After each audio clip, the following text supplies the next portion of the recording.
whenever we talk to believers, they tell us all the things that God can't do. And so I'm trying to understand what it is that he's good for. Trying to understand that today. So, and I've been asking some pretty tame questions and nobody's been coming up. So I thought maybe a little bit hard hitter one. You know, maybe. I don't know. Why am I not there? There I am.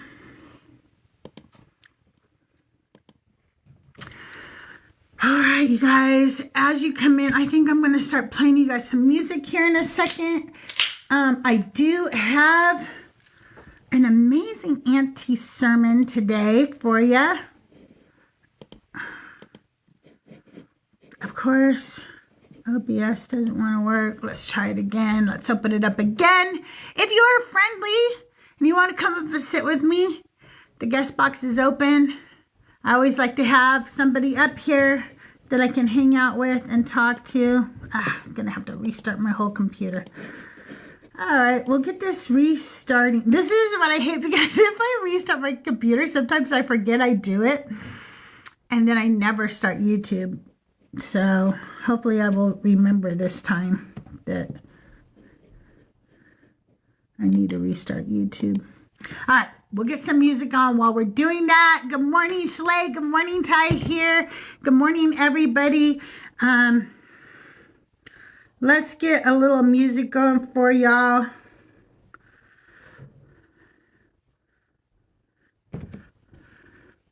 With some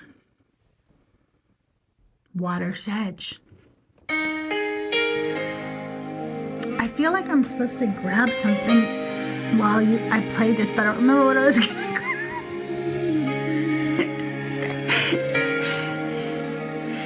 You said, come, child, lay down your sorrows.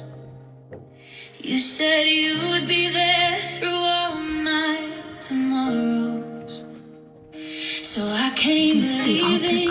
You dry all my That was the good Lord Doug that just walked behind me. you left me waiting. He just opened the door. That's why the light's coming in, not because he's like so bright.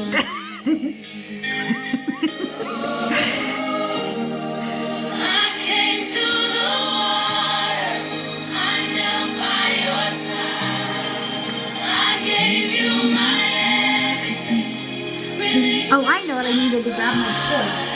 I cried every teardrop and looked to the sky. But I found myself sinking in the flood. High production value programming right here, right now, y'all. They said your love was too deep to measure. That losing myself would make me your Friendlies, the guest box is open. I gave up my voice, my identity and name, and called it devotion, but it was just shame, and yet still I stay. I came to the water, I knelt by your side, I gave you my everything, relinquished my pride. I cried every teardrop and looked to the sky, but I found myself sinking in the flood of your light.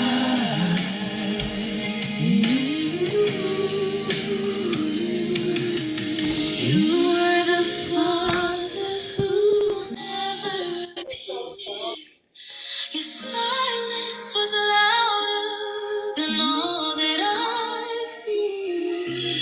Just when I thought I could take it no more, I found my strength and I walked up on shore. I'm no longer yours. I came to the water and found only me.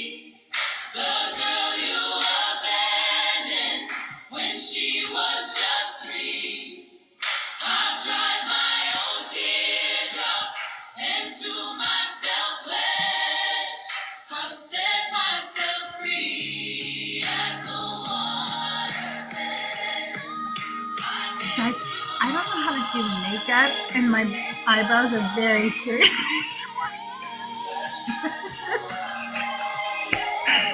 I was hurting.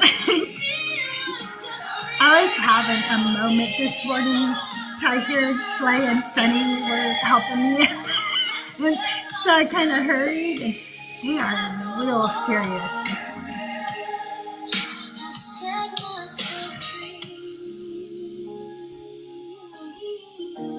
At the water's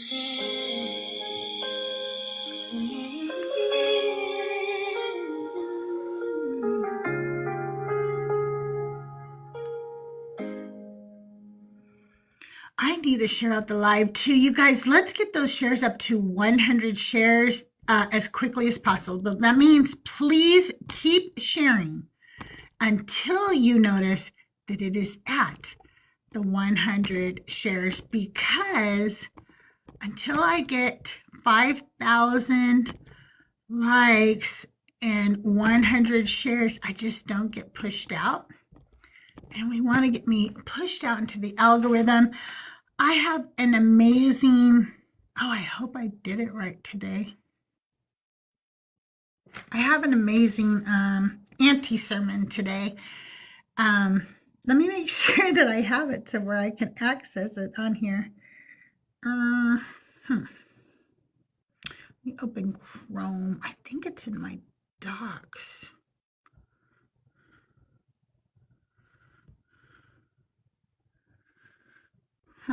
I don't remember. If not, I'll email it to myself.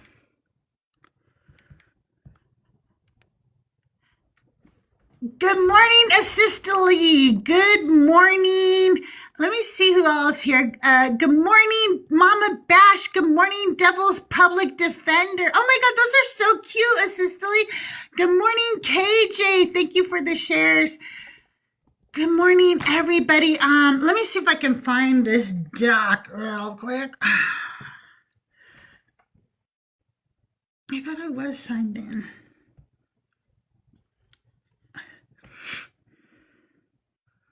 Hopefully, this will be easy to find on my iPad. I have an Android phone, iPad, and I don't know about you, Slay, but do you have to work between Apple and Android products on anything? It's always a pain in the ass. I do. Well, I have an Apple. I have an iPhone, and then my husband refuses to ever do anything that's Apple related, so we're incompatible in that way. Oh my God. Is that a weird way to say that? Yeah. My husband and I really love each other, but we're Apple and Android incompatible. That is probably its own line of therapy, don't you think? That is okay. Probably its own line of therapy. Okay, I'm gonna go teacup for a minute, and I'm just gonna email it to myself because it's always the Do easiest it, way to lady.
Okay, I kind of heard what you said about the eyebrows, but I didn't.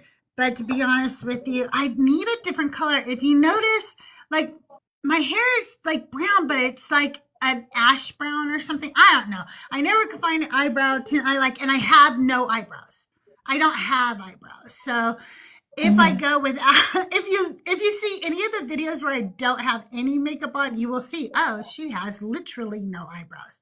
So no matter what I do, they always look drawn on. There's nothing I can do about that. I either go without eyebrows or have them obviously drawn on. So I've been thinking about just getting them tattooed, you know? Oh I yeah. don't have to deal with it. Yeah, the But I'm also microblading. not rich, so that's There's that. Who is? I was So, just oh well. saying that you can fluff out the front of them with a spoolie, just like a naked spoolie brush, Oh, okay. to soften it. But I think they look great. I like the shape that you use and all of that. So, Well, thank you. you know, they're sisters and not twins. They are You not. I think know, mine are like actually second cousins once removed. That's yeah. that's what I think my eyebrows are. And it's fine and it's acceptable, you know. So Good morning, Jerb. Good morning, Everlasting. Good morning, Orion. Yeah, mine are too. Mine are just second cousins once removed. You guys, thank you so much for getting me up to those 6,000 likes, getting me the 100 shares. Make sure you send some love to Schley, my beautiful co-host this morning. If you are in the chat and you want to come up and be a part of the panel, you can. I bring up usually a few friendlies, and then we will talk to a believer or two. I am looking to speak to any believer of a God, gods, or higher power. I want to know, is he useless? That's kind of what I'm asking today, because so for every time I talk to Christians, they seem to tell me he doesn't really actually have a lot of power here on earth. So I'm trying to understand. Good morning, Mama Bash. How are you? Good morning, Crystal. I am fine. How are you? Doing well. Doing well.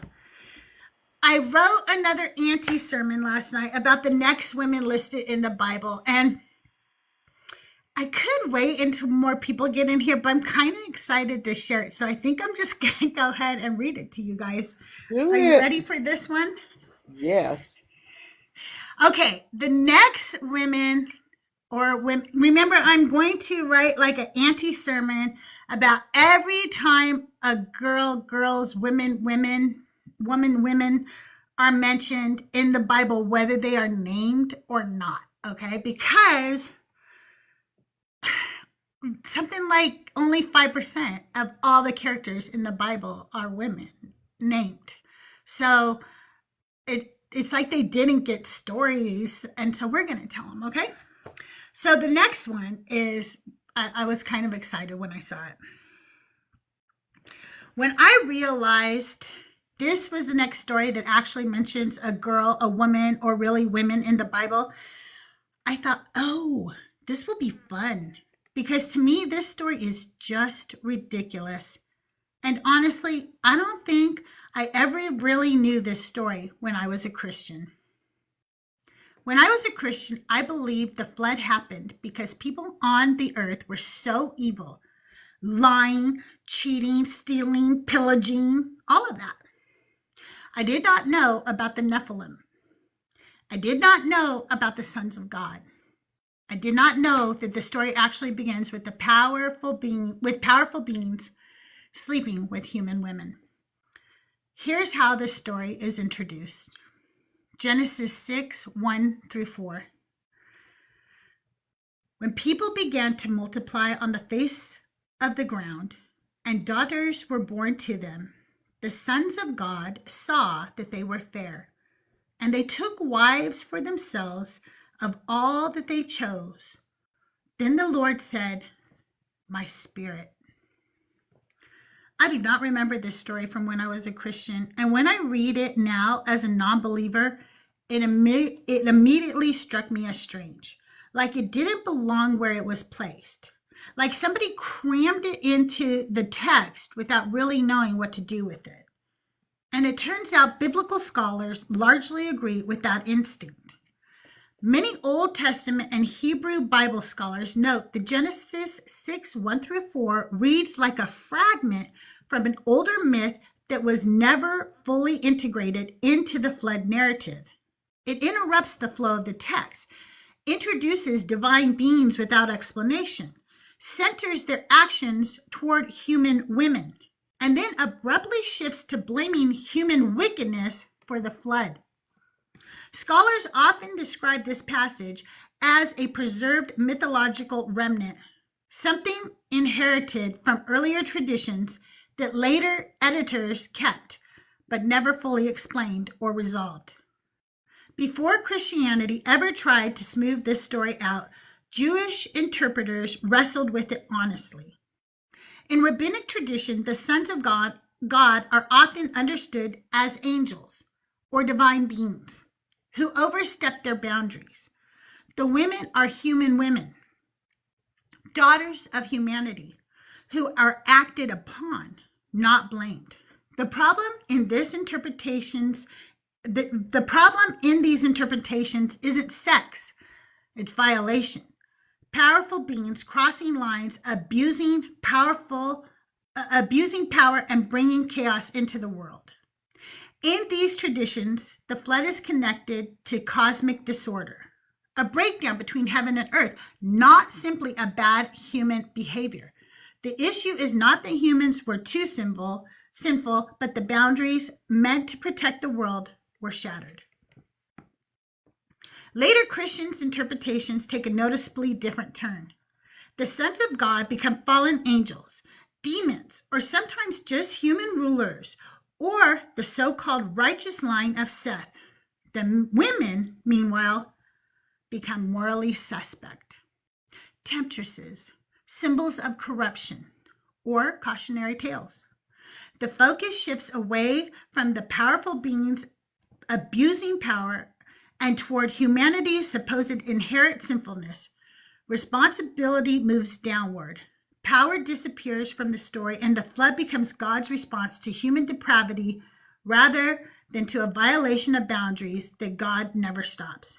Now, I want to slow this story way down and focus on the only human beings who actually appear: the women. They are seen, they are evaluated, they are taken. And the text never once asked the question it should: consent. Daughters of humans does not mean women with power or protection. These were likely very young girls whose lives were already controlled by fathers, clans, and survival. And now they are placed in the path of beings with supernatural power. Beings who do not ask, but take. The text does not say they chose. It does not say they desired. It does not say they consented.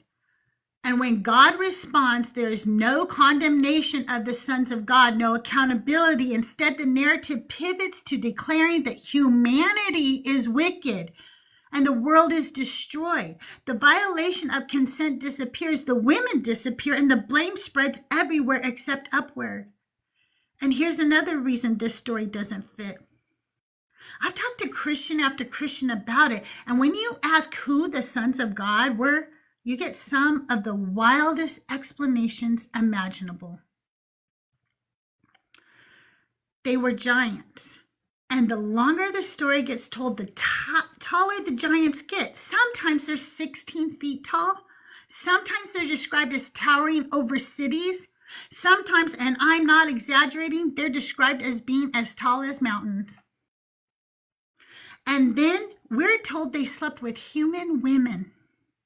And nobody ever stops to think about how that would have been physically possible. No one pauses and asks about anatomy, physics, or logistics, because actually thinking about it would make the whole thing fall apart.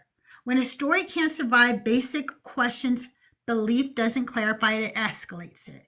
And at this point, some of you are probably thinking, okay, but what does this have to do with my actual life?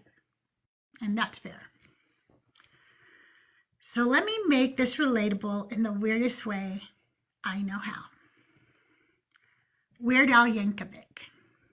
I know a lot of people think of Weird Al as just the funny song guy, and yes, he absolutely writes funny songs. But Weird Al is also a celebrity with something incredibly rare: a decades-long career, real staying power, and his integrity fully intact. And one of the things Weird Al has consistently said matters most to him is consent. Here's the part most people don't realize: legally, he does not have to care. Under U.S. copyright law, parody is protected as fair use. A parody does not require permission from the original artist. Weird Al could legally write and release parody songs without asking anyone, and the law would be completely on his side. But he doesn't do that. He always asks for consent anyway. One of the best examples of this is Amish Paradise, his parody of Coolio's Gangsta's Paradise. Weird Al asked for permission through Coolio's management and was told yes. Believing he had consent, he wrote the song. It was released and it became a massive hit. After the song was already out, Coolio publicly said he was upset and claimed he hadn't personally approved it. At that point, there was nothing Weird Al could undo. But it's important to say this clearly: Weird Al had never acted maliciously. He genuinely believed consent had been given. Years later, Coolio acknowledged the situation had been a misunderstanding. He admitted he had overreacted, reconciled with Weird Al, and the two of them even performed Amish Paradise together on stage. And I don't tell this story to dunk on Coolio. I tell it because Weird Al didn't have to ask in the first place, but he did anyway. And when things went sideways, he didn't get defensive. He didn't double down. He didn't weaponize the law. He stayed consistent with who he was.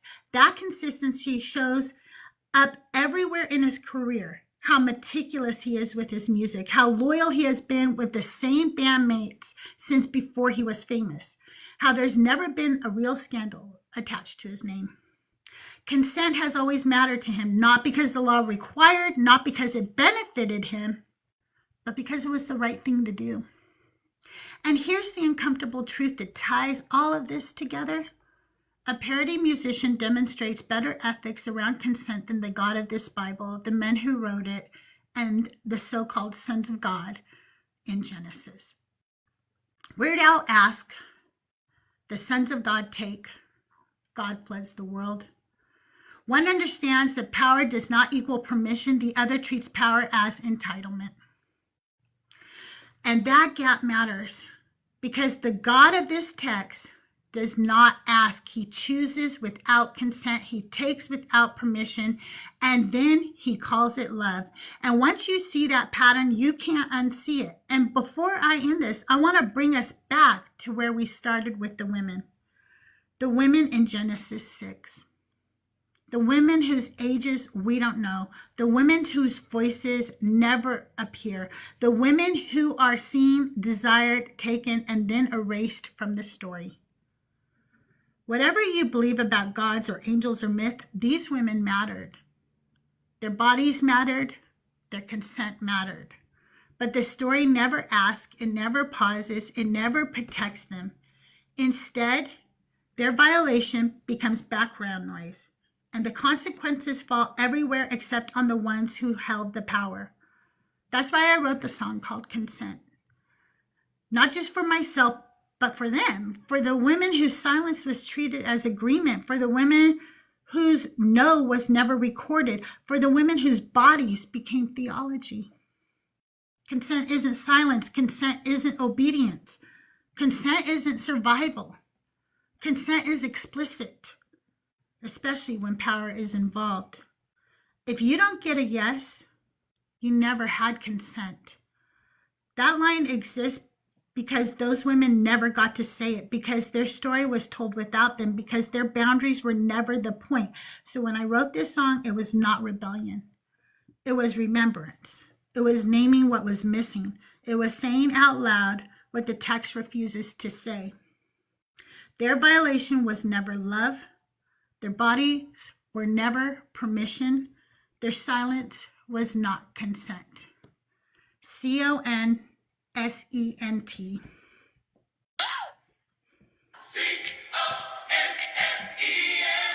Consent. It's not an option to me. Consent. Respect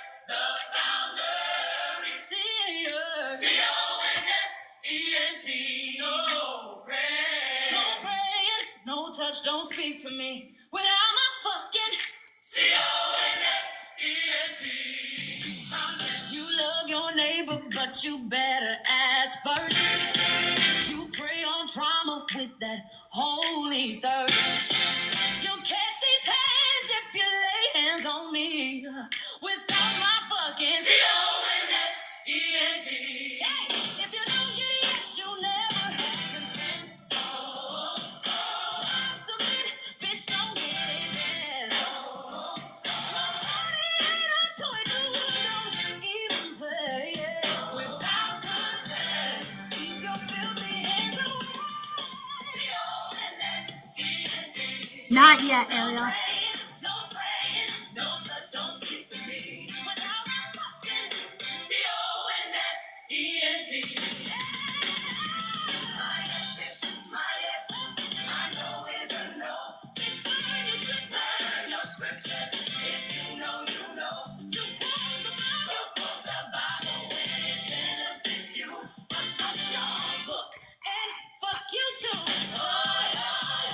You don't ask for consent, cause your God never does. He just takes what he wants and calls it love. Chosen without asking, punished for doubt. This is what they preach, that love is about. Lord Jesus doesn't have to demand to comply. Deny yourself, follow me, and don't ask why. Heaven's full of godly men who tell them send me first class straight to heaven. Yes, my yes, my no is a no. Bitch, learn your scriptures, learn your scriptures. If you know, you know. You quote the Bible when it benefits you. But my consent ain't subject to you. C-O-N-S-E-N-T. C-O-N-S-E-N-T. C-O-N-S-E-N-T. No praying. No praying. No touch, don't speak to me without my fucking C-O-N-S-E-N-T.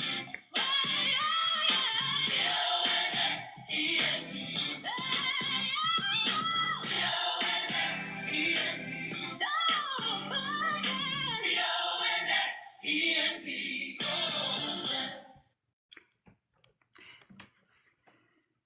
Well, that was my auntie sermon today. I hope you guys enjoyed it. Heckin' yes. I love it. I love it. Thank you. It is kind of funny that Weird Al understands consent better than the God of the Bible. I just and I do really love Weird Al. Like, kind of a cool guy, right?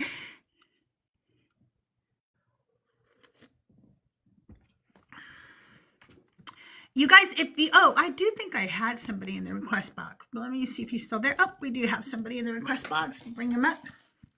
Hey, Silly Goose. Welcome in, Sunny. Hey, Silly Goose. How are you? Hi, Broken. Can I get your age for TikTok purposes? Yeah, I'm 27.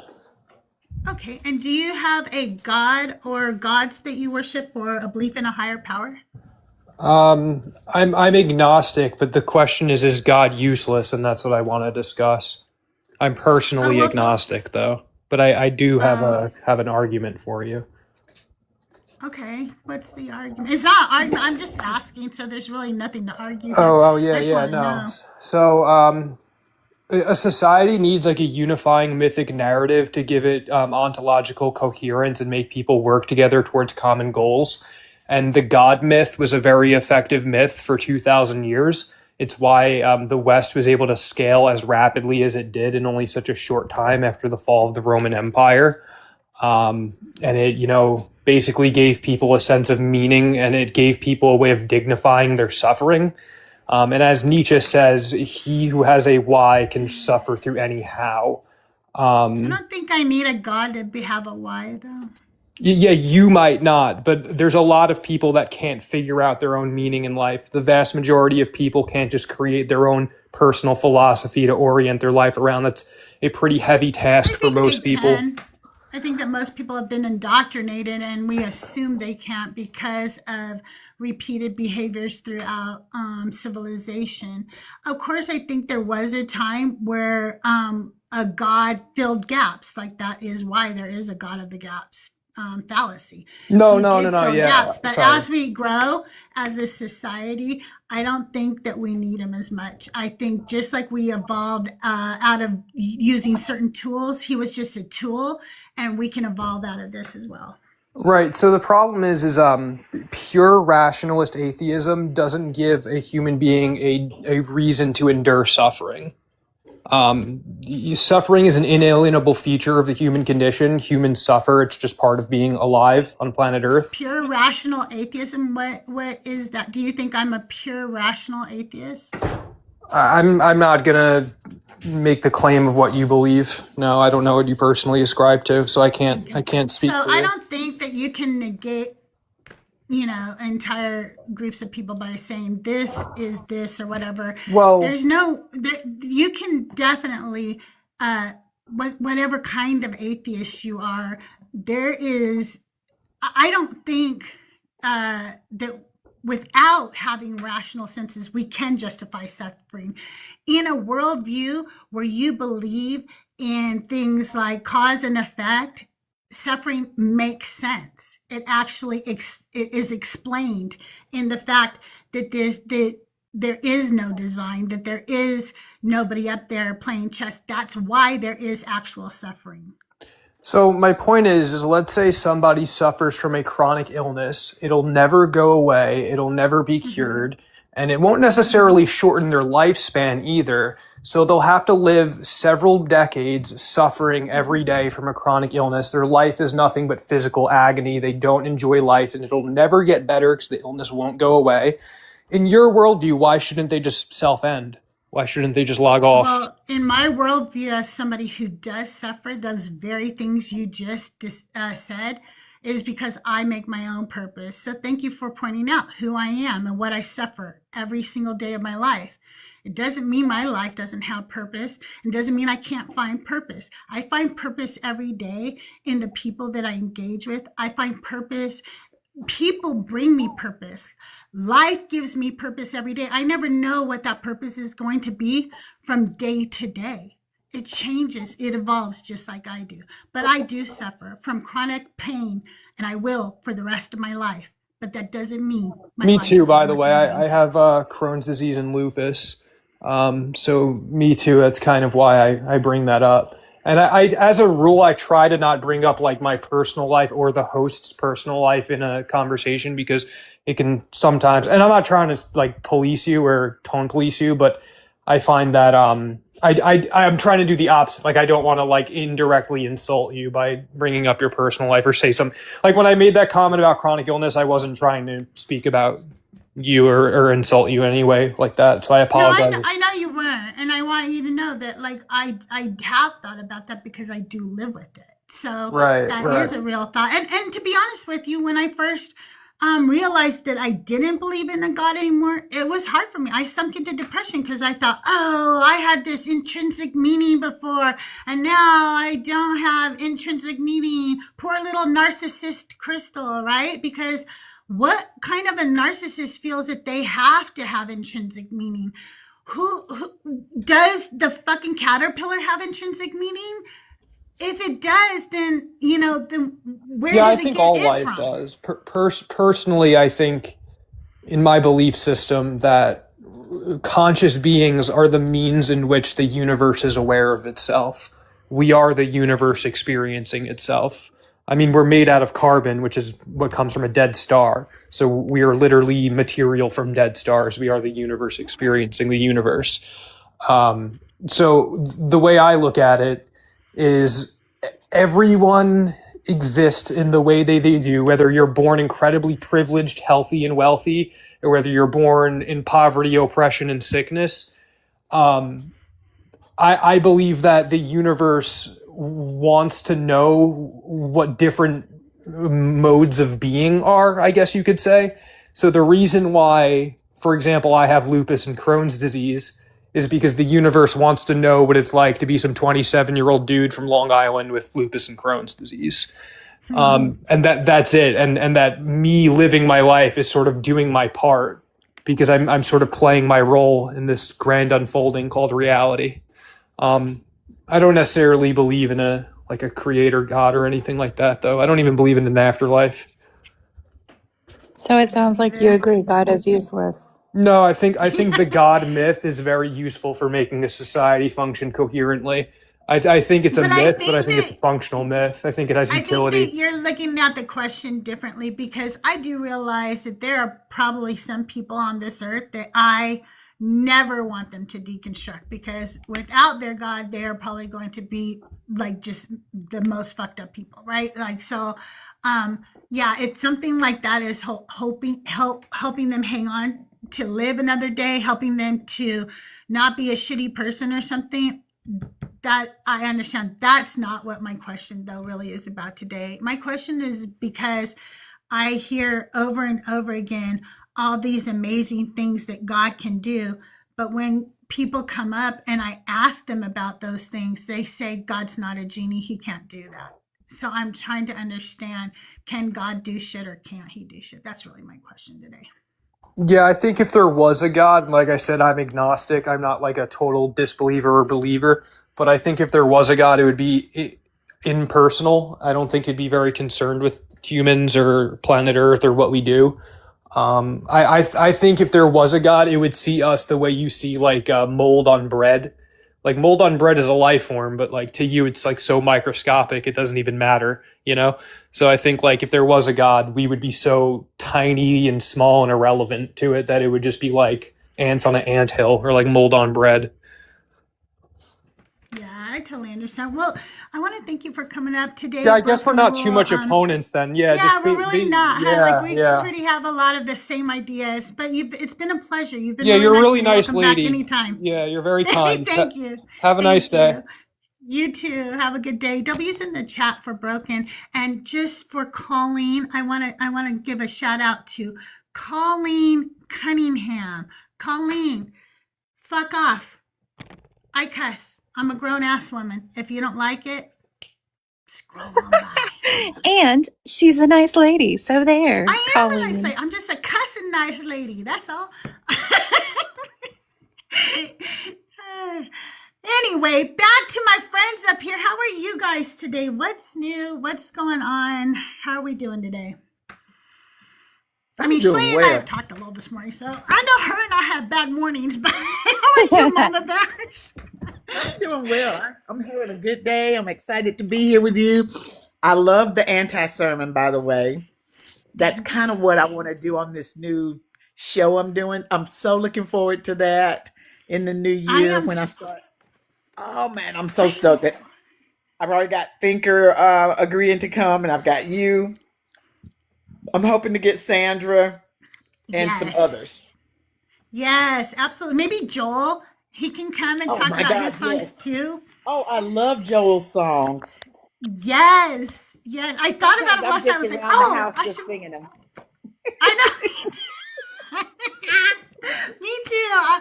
And actually, like if somebody says something that trigger, like even in everyday conversation, I can't help but think about, like his songs. I'll just go like start singing one in my head. Word salad. Nobody is following. For me, it's always doing the dishes with my spiritual eyes. Yes. I just love it. I know. Yeah, absolutely. I got to get him on there. So I'm looking forward Mama to that. Bash is starting a station head. Okay. Do you guys know what station head is? Do you know what it is, Shay? Is it, I guess I don't. Is it like a new genre, kind of? Okay, so it's like an app that you download, and then she does shows that are like those old VH1 and MTV shows where she'll play music and then like talk to the artist and talk to the chat about the music she's playing and stuff. And then when she's playing the music, though, we actually get like it counts towards our streaming. That's for the rad. artist that she's playing, right? And so we go all what a good idea and be doing like music lives with Mama Bash. Isn't that awesome? That's so rad. I love this idea. That's going to be really fun. And what a fun way to like get to know the artists and get to know, like sometimes you get the meaning from their music, but sometimes you listen to it and you're like, I wonder what they were thinking about when they wrote this lyric. So that's going to be really cool. Super fun insight. I love it. I know. I'm so excited. I can't wait. Like, I can't wait to hear about Thinker's lyrics and stuff and ask her questions about it because she has some like really great songs. Oh And my gosh, Sandra, oh yes. my God, Sandra too. Oh my God, Mhm.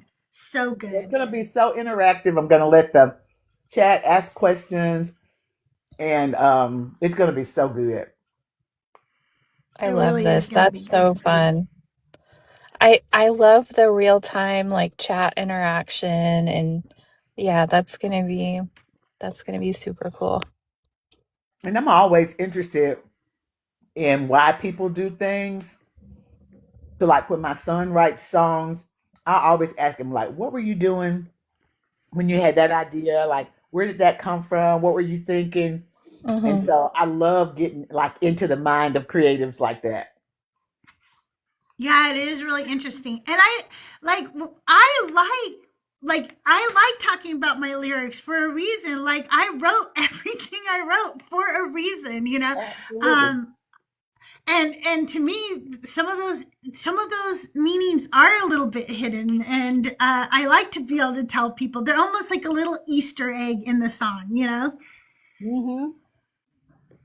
That Yeah. is, yeah, that's how a lot of creative writers, it's an art to it, right? Like hiding the hidden meaning in what Yeah. you're writing, and seeing what people.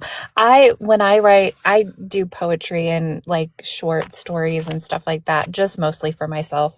I've a little bit shared some stuff, but it's nothing like major. But I love doing that, just seeing what other people take and hearing their perspective on the words that I wrote, because it's always different than how I intended it. But then it brings a new insight, or, oh yeah, I didn't even think about it that way, but it could apply in these ways or whatever. It's That's what's amazing about the art of it. Yes. It's open to interpretation. Yes. We Yeah. do need an ex-Christian mingle thing, and I'm happily married, but there are so many people who are single who deconstructed, and they don't want to like accidentally hook up with a believer. Right. They don't want to be unequally yoked.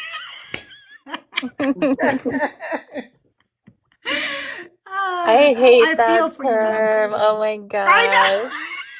I hate that term. I was unequally yoked for 17 years. Well, I guess more like 15 years. Oh my goodness. Yeah, don't want to be unequally yoked. You know how that is. Yep. Meanwhile, the pastors up there preaching that are cheating and doing all kinds of things while they're saying, don't be unequally yoked. It's hilarious. What's POF? Plenty of fish. I don't know why I know these freaking Ah! acronyms. I don't know dating apps. I think it's because I do read Reddit. I am secretly I feel like, okay, so both of you are very creative women. So in your creativity and like when you're like creating something, don't you feel like there's other people? Like I feel like sometimes I'm a 25-year-old dude on Reddit. Like that. I think I can, like, in another life I must have been a method actor or actress, because Yes. I get way too into it. Like I can really teleport my mind into that scenario and look at things Right, that's from what I that can point of do. view. Right. So I'm on Reddit, and that is where I let like my 25-year-old Reddit dude out. Okay, like, and one time my daughter goes, "Oh my God, mom, me and Aaron were reading your Reddit." And I'm like, "What are you reading my Reddit for? Don't read Don't my do Reddit. What are that. you doing? Don't do that." And she goes, "You are fucking hilarious." I forget the insult I said, but it was so funny that she had to tell me about the next day. Like, I just like really like insulted somebody on Reddit, and she thought it was hilarious. But she was like, "You are just so funny," and I'm like, "That's because I'm a 25-year-old dude on Reddit." Now, my name is like pretty much the same, but for some reason, people always assume if you're on Reddit, you're a guy, so they always think I'm a dude. That is hilarious. Stop listening to this lady. She is lost. I am. You She's guys, right my here. GPS says that I'm in my house, and I think this kind of looks like my We're house. literally looking at her with our eyeballs. I think I know where I am. You have a love-hate relationship with me. I also realize it's such a funny insult when I hear Christians come up and say to like Mezzo and Joel and stuff like, "You are you're a Reddit atheist." Okay, well, first of all, if you know that Mezzo's a Reddit atheist, you must be a Reddit Christian, or how would you know what a Reddit atheist is?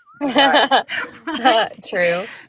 And second of all, what is a Reddit atheist What compared even to is a that? TikTok atheist compared to a YouTube atheist? Like, what's the distinction there?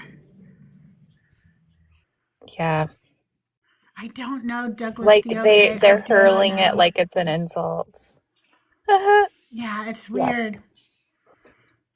I know. They always ask us to find Jesus. You guys, I am going to change the backdrop up. Let's see if we change that, if we can get somebody in I here. guess if I had to be one, I'd probably just mostly be a Discord atheist. I'm on Discord more than anything else.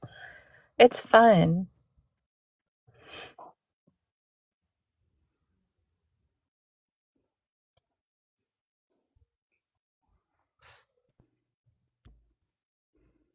Who's right there in front of me? He's right there in front of you. Doug just walked by. Maybe that's who he's talking about. I don't know. I don't know. Right in front of me is my phone and a wall. So I'm not really sure. God, why don't you just come up? I don't understand. And you must be under 18. And if you're under 18, then stay in the comments, please. Or maybe a troll. Maybe. Hmm. If you are a believer of a God or gods, and you have faith in your God, and you'd like to tell us why your faith is good, come on up. The request box is open. If you're over on the YouTubes, good morning, YouTubers. I don't have a way for you to call in. You have to literally come over to the Tiki-Taki, okay? So let me see. Good morning. Silly Goose is over there too. Thank you, Lilith. As always, Lilith, by the way, is the mod like for everybody. If you ever can, Lilith, do you have ways for people to tip you in your bio? Let me know. If she does, you guys, and you really appreciate your mods, like she like is the mod for everybody on YouTube.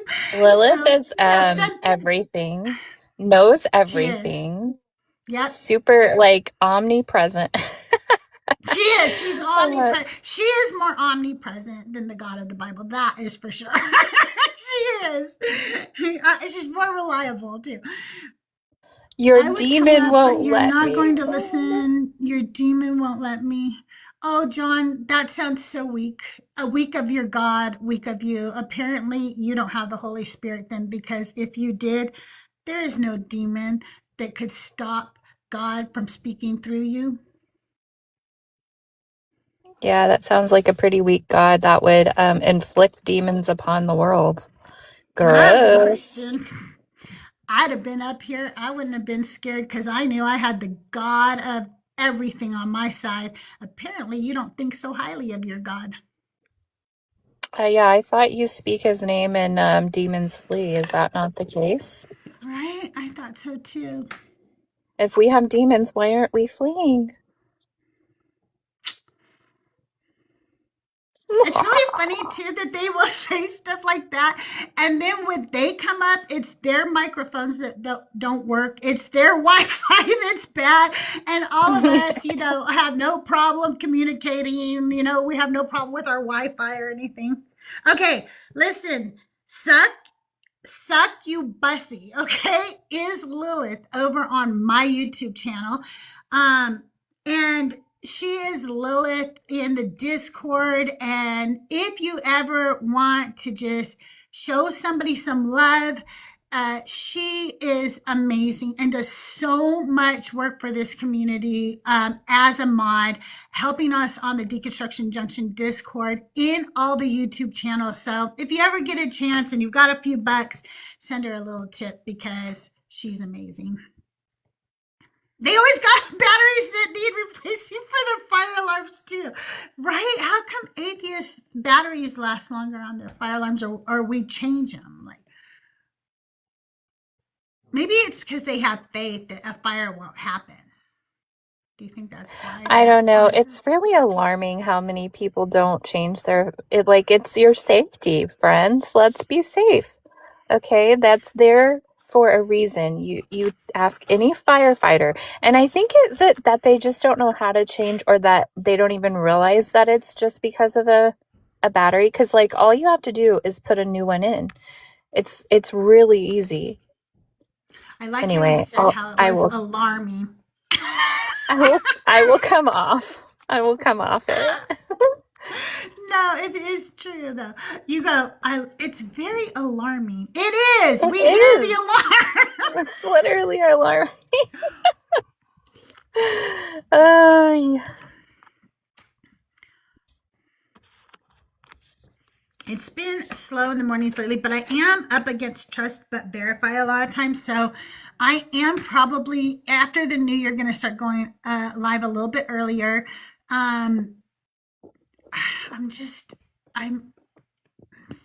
This is a kind Not of a morning person. I am, but I like my mornings to be like slow paced. You know what I mean? Like, I am not a get up and do everything right now kind of person. I'm a get up, feed the dog, have a cup of coffee, read some stories, you know, do a little writing. But if I feel like I have to get up and do something, sometimes it just makes my brain cranky. Yeah, I'm not a morning person either. I saw Doug Did I that say something time. wrong? Hi, You Doug. didn't say anything wrong. You said exactly what you Say did. hi. Hi.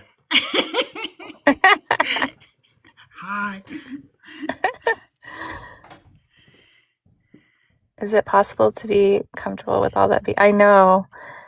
It would drive me nuts because I have misophonia real You bad. guys send a Cicely an invite. Well, my link is in my bio, but I don't know if it works because I found out I've been screwing up my own link for my Discord. I didn't realize what I was doing, but I was doing something that kept breaking the link. But a Cicely, I will send you one when I get done if somebody else doesn't. If you guys have a link to my Discord, please send a Cicely an invite. I'd appreciate it. Because I always fuck it up.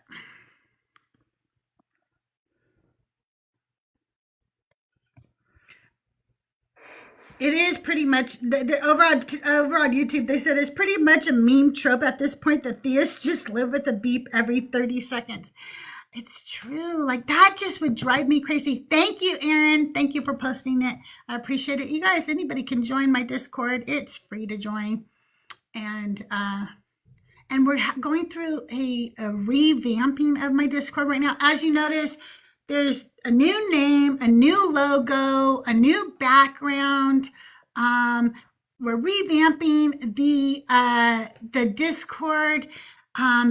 The album should be out by the first of the year. I have 2 more songs to write for it, and now I'm doing these anti-sermons, and I'm going to turn them into a podcast because I want to record them nice and not just use the videos from me reading them to you. But I'll always read them here first, and then I'll turn them into a podcast. And eventually, I'd like to put them all together when I'm done into a nice little book. So that will be a long ways, though, because we are only on the 6th mention of women in the Bible, and we're still in the very beginning of Genesis. So that's going to be a while. Goals. Good morning, Dugald. Do you want to come up and say hi? Hi, Dipster. How are you? Good to see you. Guys, we're looking for believers. If you are a believer of a God or gods or a higher power, and you have faith and you want to tell us why faith is good, we'd like to hear about it. I'd like to understand. I'm told by George Michael that I gotta have faith. I don't know why. I'm not sure. Okay. Just wanted to invite you because you're always welcome. La Paquette, how are you? Angel, good to see you. And I'm not sure if I'm over on the Deconstruction Junction. Let me look. Let's see if I'm over there. I'll play another song while we're waiting though. Let me just say hi over to the Deconstruction Junction YouTubers. I have ads on over there, so I have to watch the ad. It helps. Jacques, how are you?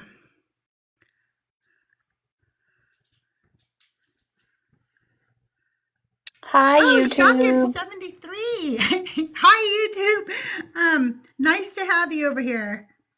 You're a library atheist. I guess I'm an online atheist. Like I absorb a lot of online content. All right, well, we'll listen to another song right now while we're waiting for guests. You guys, this song is Ex Parte. It is the title song for my upcoming album. It is based on a few things, but mostly based on a book that I have yet to read. I just found out about the book through Rabbi Bert and realized the concept of the whole book. It kind of made me mad. It made me mad to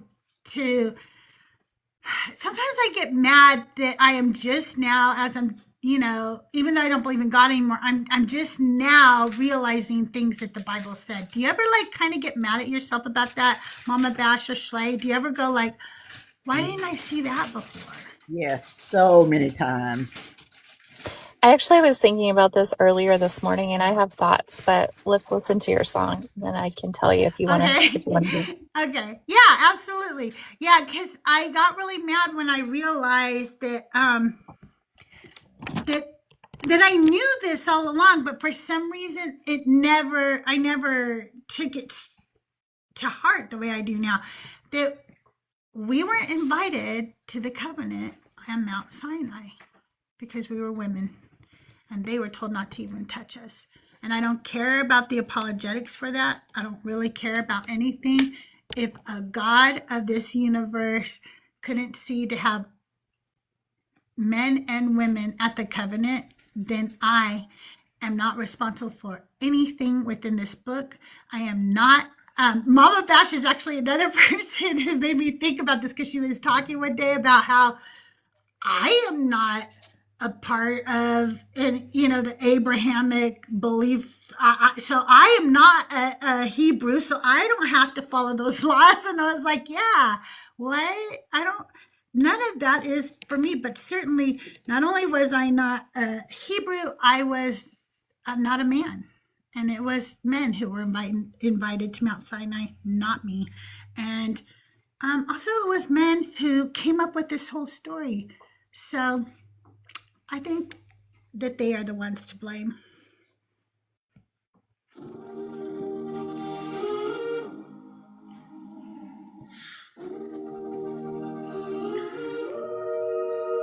I hope I'm not late to the party. I've got something to say. And I want every gentleman here to have a front row seat for this ex party. Next party for the ladies. One side talks, one side stays mute. You carved your covenant in marble, but forgot the feet that swept the pews. We bore the sons that filled these seas. And you signed a pact without the one that believes. I call this court to order, heaven and earth bear witness today. Let the record show from the garden's first spring, the blame had a woman's day. Two men the scapegoat, they signed the brief. From that moment on, sin's name was Eve. Leave two men alone, it's always the same. If they can't find a woman, they'll make one to blame. This is my ex-parte, my one-woman plea. You created the lemon and tried to frame me. Thank you, Sister You Lee. called it divine, but the terms were deceived. I stand unbound with chains at my feet. At Sinai speak, no woman was hurt. Shekinah silenced, her fate secured. Let the judge and jury see. The law came by, but we didn't concede. The contract is null as divine. Made the record show no woman sign. We never needed a savior or lamb, because the truth is, sin's name is man. Sin's name is man. Oh, in the land of Egypt, we lit the flame. Our mother's prayers, our songs unashamed. We worship the heavens, the stars, the seas. We knew the truth before their decrees. The sign of the men left us behind, abandoning women, blind leading the blind. We bore the children, we kept the fire. They stood on our backs as they climbed higher. Once our rituals were pure, hands in the earth, spirit sure. With Asherah rays, they gave us no choice. But no God, no man can silence a voice. May it please the court to hear my battle cry. We denounce the God, we denounce the lies. The pens were theirs, the scrolls they made. It is man's guilt and man that needs saved. Rise up now, we hold the power. This time they bow. Fine, I was never ours to share. Without the glory, there's no guilt to bear. Every woman today stands free. If sin is owned, man holds the deed. The contract is null as defined. May the record show no woman sign. We never needed a savior, because the truth is, sin's name is man. Yes,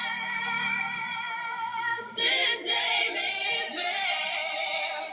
Yes, the truth is, sin's name is man. Sin's name is man. Yes, the truth is, sin's name is man. Sin's name is man.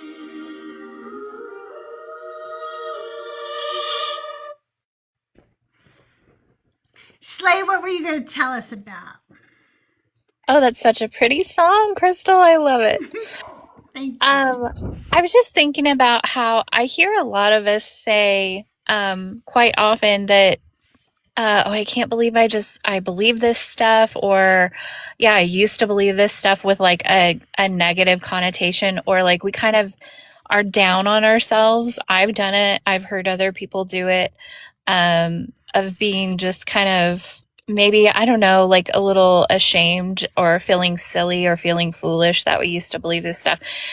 But I would think a lot of us were indoctrinated. Like some of us, I know for me, since I was a very little child, very small child, some even like beyond like babies, you know? And cognitively, if you think about the development of our minds when we're that little and the different stages of development, if you know anything about Piaget or whatever, like when you're a child, you're not able to reason around things the same way you are as when you're an adult. And I know that's an easy, like we probably all know that, but just kind of taking a deeper dive at that and understanding the way that my mind was shaped before I had a say in how it was going to be shaped. And then giving myself a little bit more grace, because how amazing is it that we did come out of it, first of all? Yeah, it's Like, true. We weren't really given the opportunity or taught how to think critically. A lot of those things were trained out of us, like the empathy. That's the one thing that I'm kind of rambling.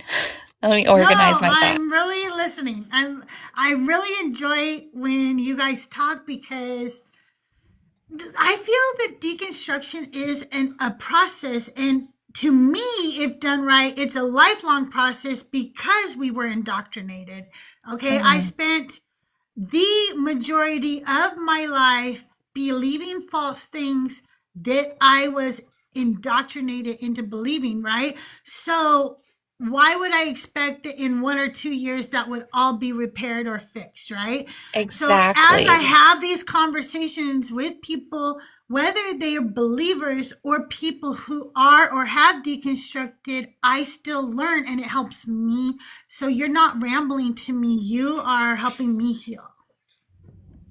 Well, thank you. Yeah, I just think I don't know, maybe it's how I operate. I like to try to understand things better, and I'm kind of in a phase of really digging deep on that so that I can rid myself of whatever is still lingering in my subconscious because it's still showing up in my life, and whether I like it or not, and that just pisses me right off. Like, I want to cleanse my mind of all of this so it doesn't show up even in my dreams, even in my subconscious.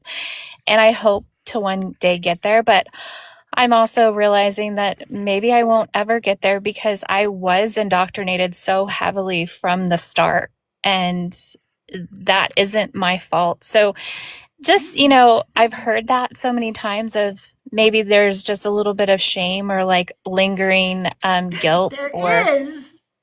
of like, I can't believe like I was stupid, or I thought that no, you were not stupid. Okay. Like they tried to strip you of your empathy, your humanity, of your self-trust, all of these things that are a part of being human and natural, your natural curiosity as a child. Those types of things were contradictory to the Christian faith. They had to try to mold you into what they thought you should be based on this old dusty book that was really about controlling you. And I just think that's one of the most vile things that you could possibly ever do, is take a small child that's filled with wonder and try to remove that from them. And so I have this rage and this anger and this hatred, to be honest. And I don't know, maybe that's just a phase, because I went through a phase of being like, oh, let's not be angry anymore. Like, I think deconstructing is it kind of comes in waves. I don't know if that's true for anybody else, but for me, it's like, oh, I thought I was past the anger of it. But then when it shows up and manifests in my life again, I have this new sense of rage. Like, get this shit the fuck away from me. Why is it still affecting me so profoundly? And then it's, in my case, it's compounded by like other things and other factors. But still, I just, want to say that to everybody, that don't feel foolish for the things that you used to believe. You didn't really have a chance. You were a kid, you didn't have a chance to fight against it, but now you do. And that's the point of what we're doing here. So that's what I was thinking about at 8:45 this morning. Thank you for saying that, Schley. I spent the last year just grieving. Like, I cried almost every day when I started thinking about not just that I believed it, but I taught it, because I was a pastor. I led women's conferences, youth conferences. All, I had all kinds of ministry work. I wrote books. And so I just thought about how I spread that same lie. And I thought so many times, I wish that someone had read the Bible to me like they read fairy tales to me, because for some reason I was able to understand that fairy tales were fairy tales. So if my mom had just said, "In once upon a time," blah blah blah blah, I would have thought of it as a fairy tale. But for some reason, this fairy tale was preached to me as if it were real, and the other fairy tales were taught to me as if they were false. And how I was able to compartmentalize that in my brain, I have no idea. Oh, that is Because such you know an what I interesting mean? point. You Yes, know what I I was mean? Like a just, talking snake. If she had said, "Once upon a time there was a talking snake," and I would have yes. You would have and been like, oh, ding, ding, ding, da, this right. is a fairy tale. This Oh, is this make is a believe. fairy tale. Yeah. But I was just talking with a dear friend about this concept, and it's not just fairy tales. And they brought up Pinocchio, and I was like, oh my gosh, what a creepy story. As a kid, I loved Pinocchio. Now, when you look at it, you're like, what the hell is going on with this narrative? Ew, wow, that's crazy. You can pick up on it so quickly, but like as a kid, you're just like, oh wow, this seems fun, and they're going to do boy stuff, and da da da. Or like, and it's the same with scams, right? Or like pyramid schemes or whatever. It's all the same yeah. tactics. It starts out like warm and fuzzy, and it's all about love. Oh, we're just going to give you this free meal, and all you have to do is sit here and listen to this, but it's not going to hurt. It won't be that bad. Blah, blah, blah. And the next thing you know, they're trying to, you know. Yep. Anyway, I didn't mean to interrupt. I was just like excited that you were thinking about that, because I had just thought about that too. And yeah. Absolutely. Ron, welcome to this show. Can I get your age for TikTok purposes? 39. Okay, and are you a believer of a god, gods, or a higher power? No. Okay, Just- then how can I help you? Myself. I actually like some of the things that were being pointed out. I would have to say, like, the anger thing is, I think it's the more of being lied to and deceived and tricked by adults. True. My thing is they used it for grooming purposes in the church since I was 4. So that's very not uncommon. I think the other thing is I got kicked out of the youth group when I asked questions, especially about Job, and I'm like, this makes him very narcissistic and mean. But I said, they're like, but he got a new family. I'm like, but if I took your puppy away and gave you a new one, you'd be like, no, I want the old one. I'm like, but I did it because I loved you, because I knew you were going to not betray me. I'm like, that doesn't sound like love. Sounds like manipulation. So it's just like, I sit there and question like the whole snake thing. I'm like, wait a minute, you just told me in this animals don't talk, and now don't talk to the dog, but you're telling me a snake talk to a person? Yeah. I was just told to shut up and believe and just go with it. I was like, that's a terrible advice. Did That's you have exactly these what I'm asking questions? now. I Go ahead, asked Sally, I'm questions. sorry. I got Oh, I was just curious, Ron, if you had these questions as a kid. I did. These were You questions. did. That's amazing to me. Well, when I had the okay, so I think a lot of it has to do with going in and out of like foster care and some of the things they went through, and then later on finding out I had DID. So I had other people in my head literally saying,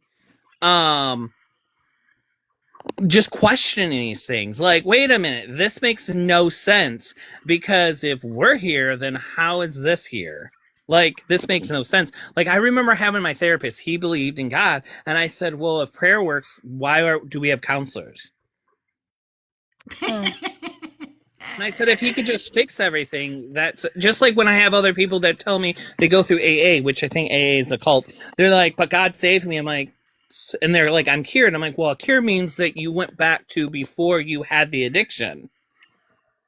And they're like, no. And I was like, but you're always an addict, and you need to learn how to have the responsibility and trust in yourself not to do those things, and have good coping skills. Those are the difference. Because what happens when you have, like, what if you are bipolar and you have a manic state and you end up doing these things? And I said, there's a lot of things. Like, I really want to write a /movie/horror movie about all the different types of Christianity.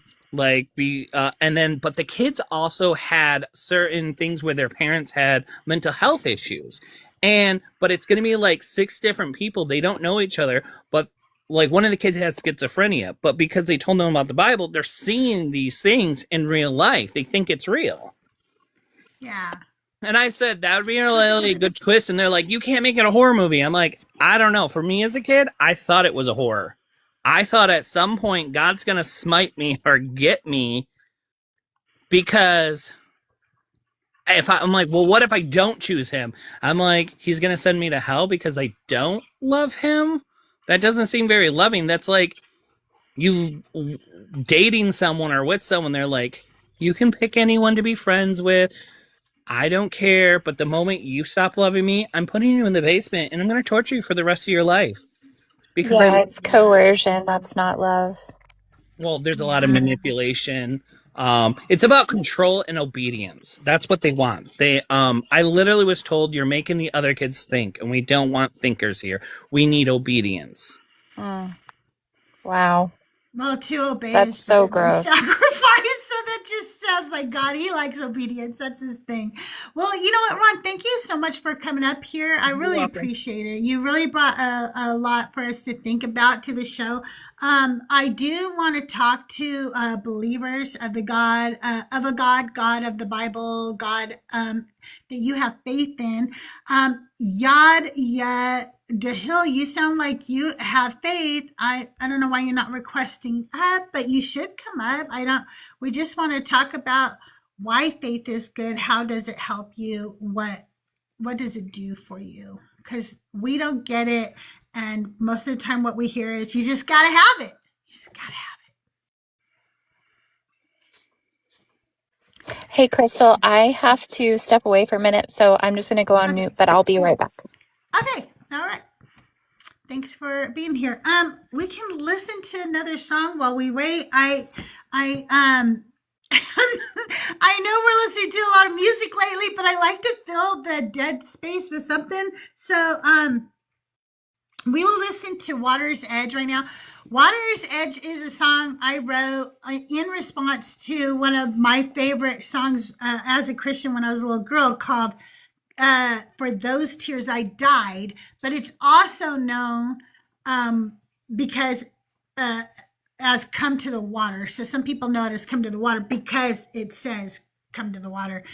The lyrics are, come to the water, stand by my side. I know you are thirsty. You won't be denied.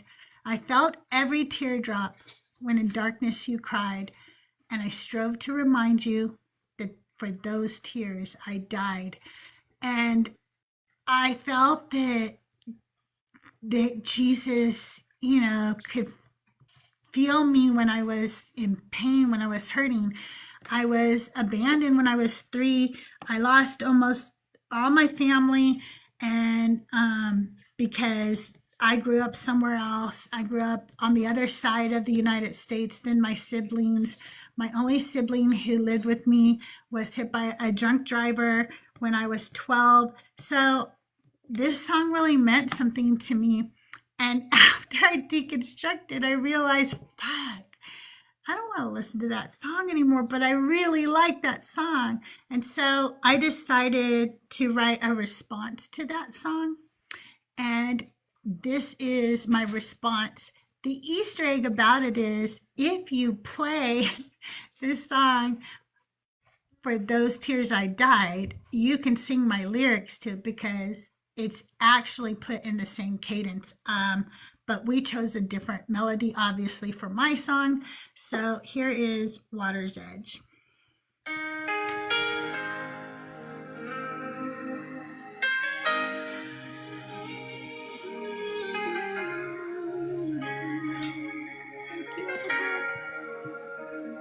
You said, come, child, lay down your sorrows. You said you'd be there through all my tomorrows. So I came believing you dry all my tears, but you left me waiting alone with my fears. When will you draw near? I came to the water, I knelt by your side. I gave you my everything, relinquished my pride. I cried every teardrop and looked to the sky, but I found myself singing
That's my altar call.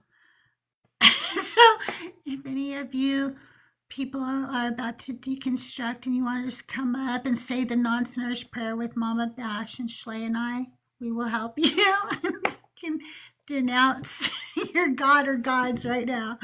We will help you. Thank you, Randy. Thank you.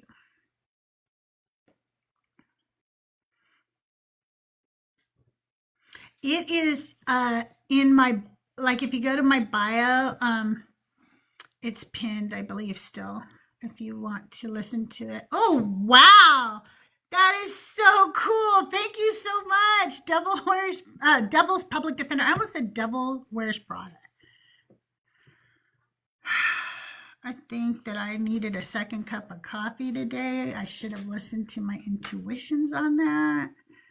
There's something that is not firing correctly this morning.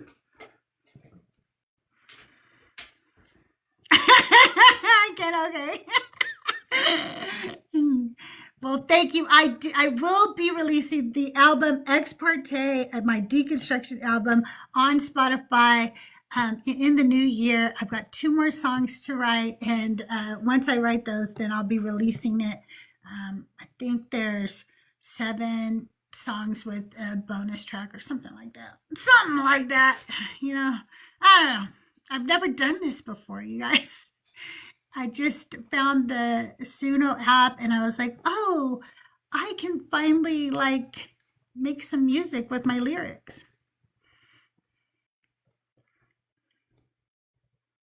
Hey, Fat Jesus. Thank you, Sarah Raiders. Thank you so much. I appreciate all of you. Welcome in. Welcome in. I don't know where all the believers are today. Somebody go fight with Russell or J-Rob. I can't, why aren't any of them in here yelling at me? I can't believe this. Where's Jordan when you need him? Who too? Why aren't you up here yelling at me this morning? I never blocked you guys. So you have the ability to come up and yell at me again.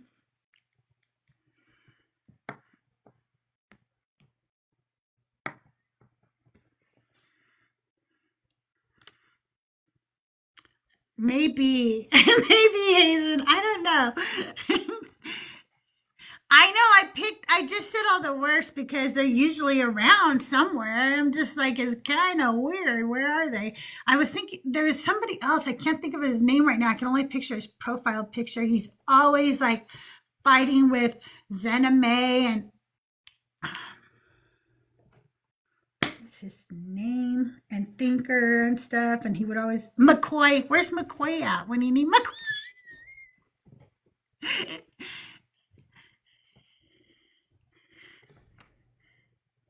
Hey, Granny, how are you? You probably did, yeah, Jezebel.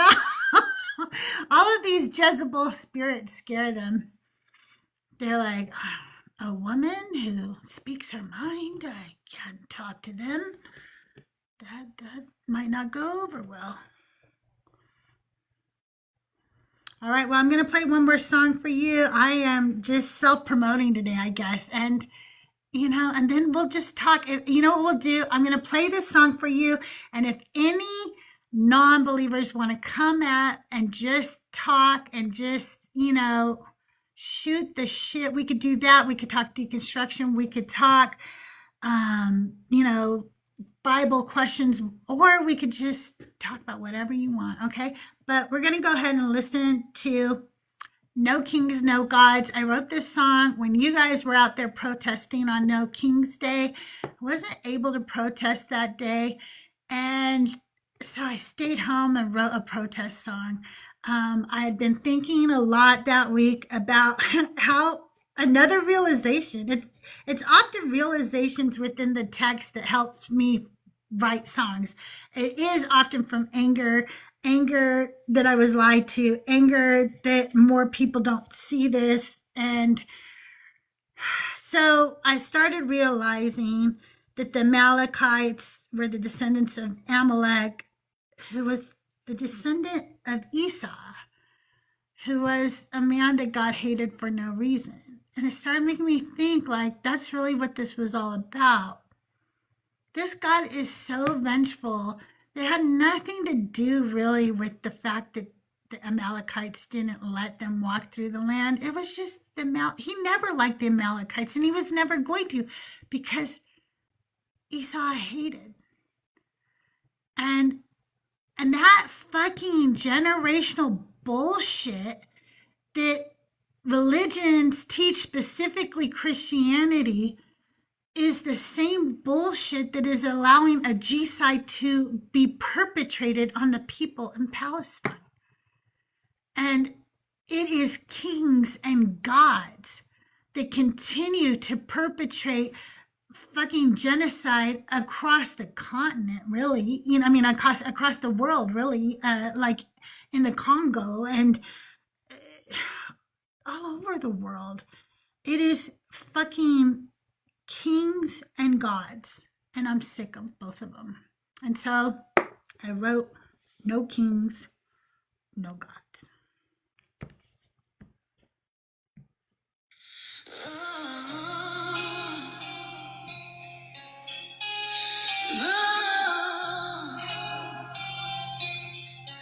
They said Jacob I love, but Esau I hated. Before he took his first breath, his fate was already faded.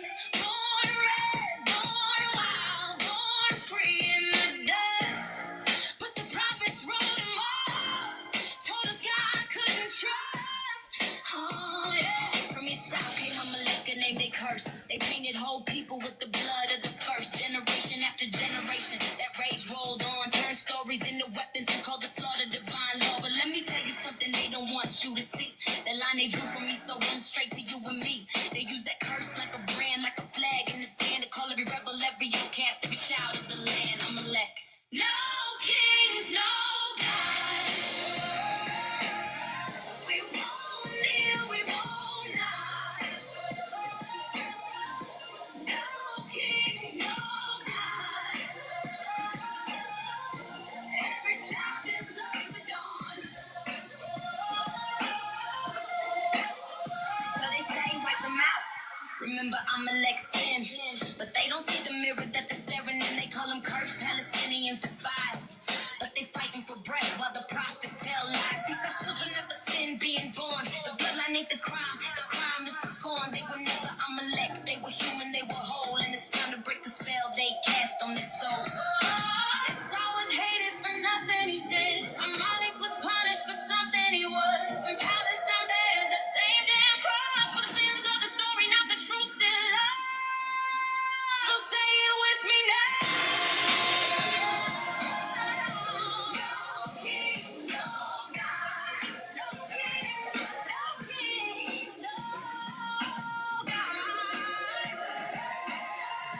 Palestine is not Amalek. Children are not Amalek. And so in Amalek they never did you wrong. The curse was a lie and we're breaking it in song. No kings, no gods. Just the people and the dog.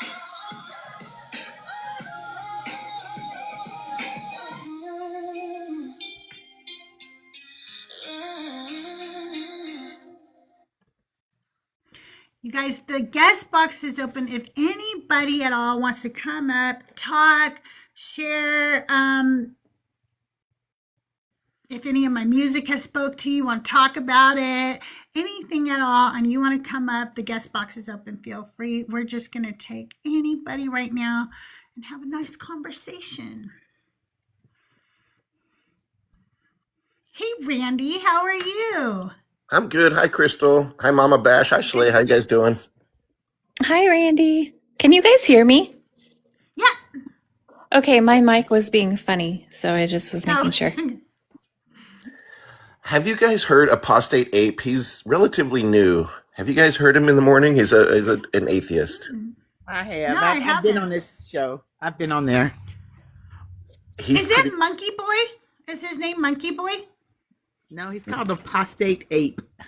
Okay, because there's because I've seen Monkey Boy go live, but I didn't know if he changed his name to Apostate Ape. I'm not sure. No, But I'm not sure if it's the same person. I think he's around 30. He's from the South. He's got a really thick accent, and he's very, very good Oh, okay. at debate. He's very good at debate. And but I heard him debating someone the other day, and I really wished he'd have approached a subject that I was curious what your guys' thoughts were. The person he was debating said that he knew God was real from the time he was born. And that frustrates me when people say that, because we all have like infantile amnesia where we don't remember the first several years when we were alive, right? From 1 through usually 3 or 4. We don't remember those years. And if somebody is praying with you those years, before you even remember, and then continues it daily where you're praying every single night and, addressing dear God or our Father or who, just those 2 words alone already have a premise of falsism in it, which is that they even exist. You're not even giving the child a chance to think whether or not God exists, and you're already addressing somebody. Of course you're going to think that you believed in God from the time you were born, but it wasn't. It's just that dynamic. And I was just wondering if you guys have ever considered that topic. Well, I think that's kind of what Schley was hinting on earlier. Like, It obviously, is. yeah, exactly. If we're indoctrinated, and as my good friend Ursa says in the chat, your neural networks aren't even hooked up yet, Mm-hmm. And they're being hijacked. Right. Just by saying, dear Jesus, dear God, or whatever, you're already assuming that it is real, and the child has no way to feel any otherwise, that it's not real. And so at least And that when kind of goes to Mama Bash's It's point. That had somebody said to her, yeah, once upon a time, instead of in the garden. Right. yeah. yeah. If there was some clue that this could be not true, then we'd have a better chance to, not already be brainwashed that early on. So yeah, they're leveraging the developmental vulnerability of children when they indoctrinate them. That's why it's so vile. Yeah. And that seems like it should be an obvious thing, but there are so many people who still believe that they were born with it, even though this is a real, obvious, dynamic that's taking place. And it seems like we should be easily, fighting those views down from a community perspective. It's really wild how much the indoctrination affects you, and how much we really think it doesn't when we're in it, right? We really think, I'm not like that. I do critically think they just don't understand everything about what I understand, is what you convince yourself, right? So I have listened to believer after believer show up on lives and say things like, I was a Christian since I was born. It had nothing to do with being indoctrinated. Even if my parents hadn't taught me, I would have believed this way. Obviously, those statements are verifiably false. Like, we know that if you're born somewhere else, you are more likely to believe something else entirely different, right? If you're born in the Middle East, you're most likely not going to have Christianity as your religion. If you are born in China, you are most likely not going to have Christianity as your religion, right? So we know that the very things that they are saying are objectively not true. Okay. Right. But when we are in it, it's almost like, I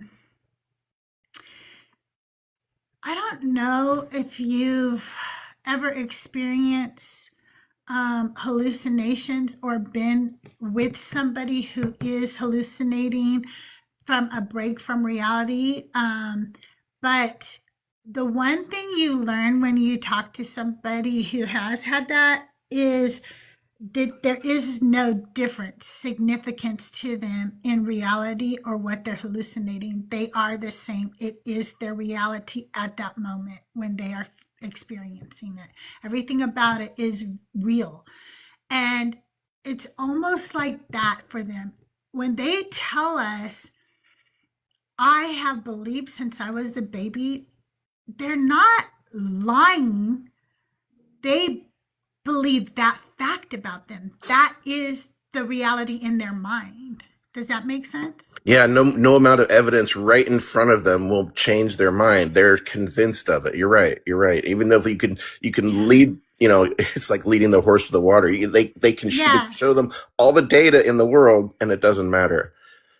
Yeah. And it wouldn't have mattered to me either. And that's why I say sometimes, like, I cannot pinpoint to you when the glass started to break for me. Okay. Like, I don't know exactly when that was. And I don't know why me and why other people can't see it. I hear them say so many wild things now, and I really hear in their voice that they believe these things. I have so many believers who come up and say also, I used to be an atheist too, just like you. And then you say, oh, really? So your parents weren't Christians? Oh no, my parents were Christians. They brought me up in the church, but I never believed. I was an atheist just like you are right now. And it's like, no, that's not exactly like me now, is it? Right? Because I was a Christian and then I stopped believing, and now I've done my research, and you haven't done any of that. Right. You If just they were really weren't that an deep athe- into it. yeah, if they were really an atheist, their process would be that you need evidence before you accept the claim, and that's what they really haven't gone through, and really, because once you're in that process, I can't imagine you going the reverse, honestly going back to accepting things that don't have evidence. It just seems backwards. But Yeah, maybe, it I don't know. does. And I'm not saying that every atheist automatically comes to non-belief. I just think that if they are actually using critical thinking skills, there will be non-belief in supernatural shit that has no evidence. Like, you're not going to just accept that. You're going to go, even if there's supernatural shit, I'm not going to believe it until there is evidence. But that's where their faith comes in. That's exactly when they'll say, oh yeah, well, I see what you're saying, but you just gotta have faith. And Yeah. that's why I'm like, well, why? And why is that good? Why turning off my brain and just believing in something counterintuitive? Why is that good for me? Yeah. Sometimes I feel like they're just using that as I was like you once to try to get you on their side. But really, it's like a lot of like church preachers that try to come up with funny, cute little stories. They're making them all up just to get, I'm going to sit down with the kids and let's talk teen talk, like it just sounds so made up just to try to get you on their side. And then they're going to, really throw the youth the pastor weirdness who's at like, I used to really lust after girls too, You're like, shut the fuck up. I'm an 8th grader who accidentally got a boner in math. It is not the same thing, okay? And you do not get me. Shut up. But yeah, it is. I think it is their way relating, and they hear us say that we used to be a Christian, so they want to flip that on us, right? The reality is that is actually my lived experience. I actually used to believe. I actually was a Bible study teacher. I actually was a Sunday school teacher. I don't have to give a phony narrative for what I used to be. And you telling me you used to be what I am now doesn't help us relate. It doesn't, Yeah, exactly. Oh, once again, Crystal, thank you for putting into words all of the thoughts I kind of wondered about. But you're love your live again. Thank you, Randy. I just wanted so to much. touch on something real quick if I can, because I was trying to understand what Randy was saying, but I also just want to hit on the fact that, like, if you were indoctrinated early on in life, that because and it depends on how, like, what you were indoctrinated with, but like for me, for instance, it was very like graphic detail and depictions of hell, And that creates really fast neural pathways with low activation thresholds, meaning that they need very little stimulation to turn back on. So when you're in a fight or flight state, they fire reflexively in some cases, and you cannot help it. And that's what I mean by like, it still shows up for me in my nervous system and in like my, not regularly, but like if I'm freaking stressed out to the max, then it can kind of just like automatically take over. And I want to just make sure that that's known and bring awareness to that fact, because I think there may not be as many people who know that it can still show up. And they may be surprised, like I was surprised how it still shows up for me. So, just for what it's worth. Yeah, my brother, I was just never indoctrinated as much as my brother. He and I were very close, and he was very deeply into it. And to this day, now he got out of it and it's been an atheist for the last 30 years, but he still has a hard time not immediately judging whenever he sees anything where somebody is doing something, if they, two gay men are kissing on a street corner, he'll immediately get this response of judginess that he's been, it has been buried deep inside of him to immediately judge. And then he'll have to talk himself back through it again, going, wait a minute, what's wrong with that? And he still has that buried deep in him. And he's like almost 60 now, and he can't completely get rid of it. It takes forever. So it's really sad how long it takes to unravel that stuff.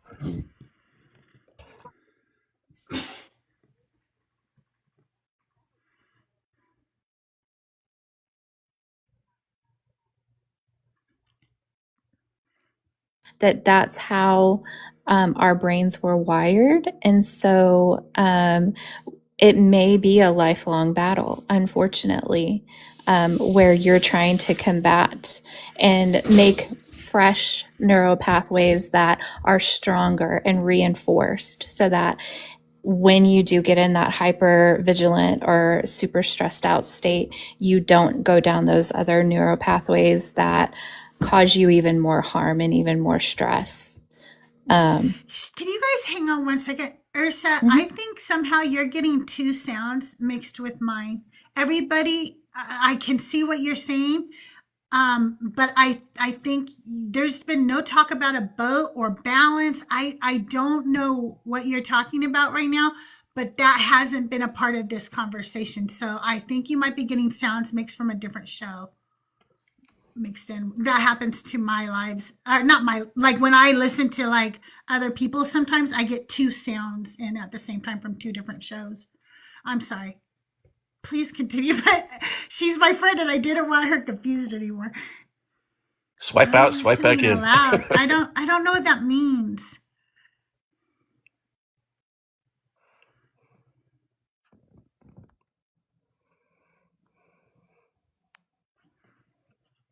Oh, it was in the chat. Okay, I don't know what the boat is. I don't know what any of that is. It was I don't in the know what crystal that is. chat. Yeah, I don't know Oh, either. Maybe I'm lost. Maybe I'm behind on reading chat too. yeah, I have no idea. You guys, thank you everybody who's over on the YouTubes. I really appreciate you all. And thank you for all my mods. You guys are amazing. Oh, it was you, Jereb? What are you doing? Jereb, straight to jail with you. Oh, why does that not surprise me? Go to jail. Go to jail. Well, if anybody else would like to come up and talk today, we would like to talk to believers, but I do realize that a lot of times my space is a deconstruction space, and that's good. Oh, that's what I wanted to talk about. And because of that indoctrination and because of our neural pathways being hijacked when we're children, we have to remember too that we're like still deconstructing not only the harm that's done to us, but the harm that we cause to others. Like recently, a friend of mine pointed out that I said some very gender specific things that didn't need to be said. It wasn't appropriate. It wasn't, it was, it just was continuing that bigot stereotype about people and things. And I don't realize sometimes how much I have to deconstruct those harmful beliefs that still find their way in through the language I use.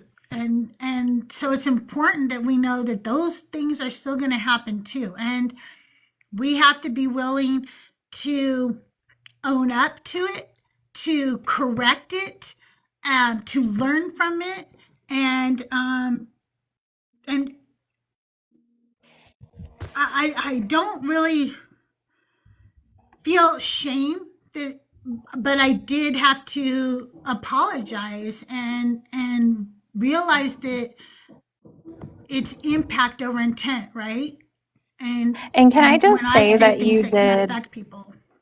you just did a beautiful job of doing that, and you're always such a good inspiration and example of doing that, because so many people allow their ego and their pride to get in the way. You have none of that. You just you appreciate the feedback. You immediately self-correct, and that's such a beautiful thing. I think all of us can learn from your example there. So thank you, Crystal. Yeah, Oh, thank you. sometimes it's buried in the terms that we're used to using, right? Yes. It's our vocabulary, it's our word choice. And if you've been saying it for 50 years, like I have, and it's really hard to undo it. I think what Schley was referring to is your willingness to find it, root it out, and reverse it immediately without any, pride, exactly. And it's okay, and everybody's understanding, because we all are going through it. It's the people who double down on the way they were saying it and refuse to change. That's the problem. So yeah. Because deconstruction is about deconstructing the bigotry, the racism, the homophobia, the transphobia. Those things come along with the religion. Right. Yes. They were ingrained. Aaron says it, drop it and reverse it. Exactly. So Slice asked a question earlier, and just before we get too far away, I wanted to offer. They said, what's the easiest or fastest way to create new neural pathways? And I just want to touch on a few ways that I'm learning about doing that. So just interrupting, just like for fast wins. So when you notice an old pathway that maybe it's shame or whatever, just interrupting that, do one thing that's slightly different. So like whether it's just getting up and sitting in a new chair rather than your old spot in the house, or having some cold water. Some people wear a rubber band and just kind of like snap that. I don't know about that, but and then a lot of times repetition. So if you can just say things like, I'm safe, this feeling's gonna pass, nothing bad is happening right now, that will kind of help calm you down, especially if you're in a panicked state, just like neutral statements. Obviously, like box breathing, anything that you can do to like lower your amygdala activity. So like getting back into your body, singing, rocking, stretching, going for a walk, things like that are good. Yeah, just noticing the feelings that you're having, and you're like, okay, this feeling is here and I'm still okay. Though this feeling is here, I'm still okay. It's teaching your brain that fear doesn't equal danger, and that it's just a feeling that you can notice and then let it pass. There's a lot of things, but those are the things that I can think of right now. But I know it sounds a little bit like, I'm going to be honest, for me to do affirmations, like to look in the mirror and be like, you are good. You are good. You are good. I can't do that. Excuse me, what? Like, no. But for me, that might be I something that I have to implement for a while because I clearly don't believe that about myself. Like it's showing up where I'm like, still very clearly there's a deep rooted thing in me where I just don't think that I'm good or that I'm deserving of hell. And even though I don't consciously believe that, it's still there. And so I'm like furious that it's still there. So I'm like, if I have to stand in the learned a mirror little and tell trick. myself I'm good, then I will. Shley, I learned a little trick that helps me with that because I cannot stand in and look at myself in the mirror and then do affirmations because I don't take it serious. I end up doing toothpaste commercials instead. So Yeah. no, I'll just say like it just doesn't work for me. But I did learn a little trick that does work for me, and I tell a lot of people this. One thing that I try to do when I need to interrupt a lot of negative speech about myself is I start writing down every time somebody gives me a compliment, even if it's in chat or in a text message or a stranger or anything, but I put it in a very specific phrase. So let's say Schley says, "Oh my gosh, Crystal, you're so funny." I then write it down in my little notepad. People think I'm funny. And then somebody will say, "Crystal, I really like your glasses." And I'll write, "People like my style." And Mm-hmm. then when I am feeling low, I read over the very positive things that people have actually said to me so I can start seeing myself in other people's eyes instead of my own distorted vision. And that list gets pretty long pretty quick too. It's amazing how much we are complimented throughout the day and we brush it off. Mm-hmm. It's so true. It's so true. Oh my I see, gosh. Liz. Yeah, we And you don't are take it hilarious. serious. Well, thank you. You- Thank you. Crystal, I love seeing you in other chats, other like BAA's chat, or and you just pop off every once in a while with some of the funniest things, and it just Yeah, I do say some shit in chats. You guys. But anyways. 144K, Randy, thanks for coming up. We really appreciate you. Big W in the chat for Randy. 144K. I'm gonna send you an invite. Oh, there you are. Can I get your age for TikTok purposes? 35. And do you have a belief in a God, gods, or a higher being? Yes, I have a belief in God. Okay. And which God would that be? His name is Yahweh. He is the God of Israel, the God of Okay. Abraham, Isaac, And and Jacob. okay. And do you have faith in this God? Yes. Why is faith good? Faith is good because it produces hope. There's a difference between faith and hope. Which is why I said it produces hope. No, I said, what is the difference between faith and hope? So faith is trusting that something is true. Faith is basically trusting in something, and hope is the action that follows that trust. But I have hope and I don't have faith. Show me how you can have hope without faith. I have hope in my children because they have shown me who they are, what their goals are, what they're doing to work towards their goals. And I have a hope for them to have a future that is happy and fulfilling. I don't have faith in that.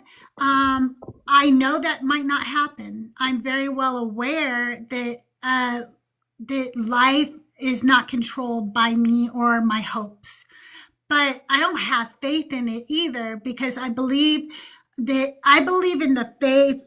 Like when I was a Christian, my faith was belief in this God, regardless of any evidence to the contrary.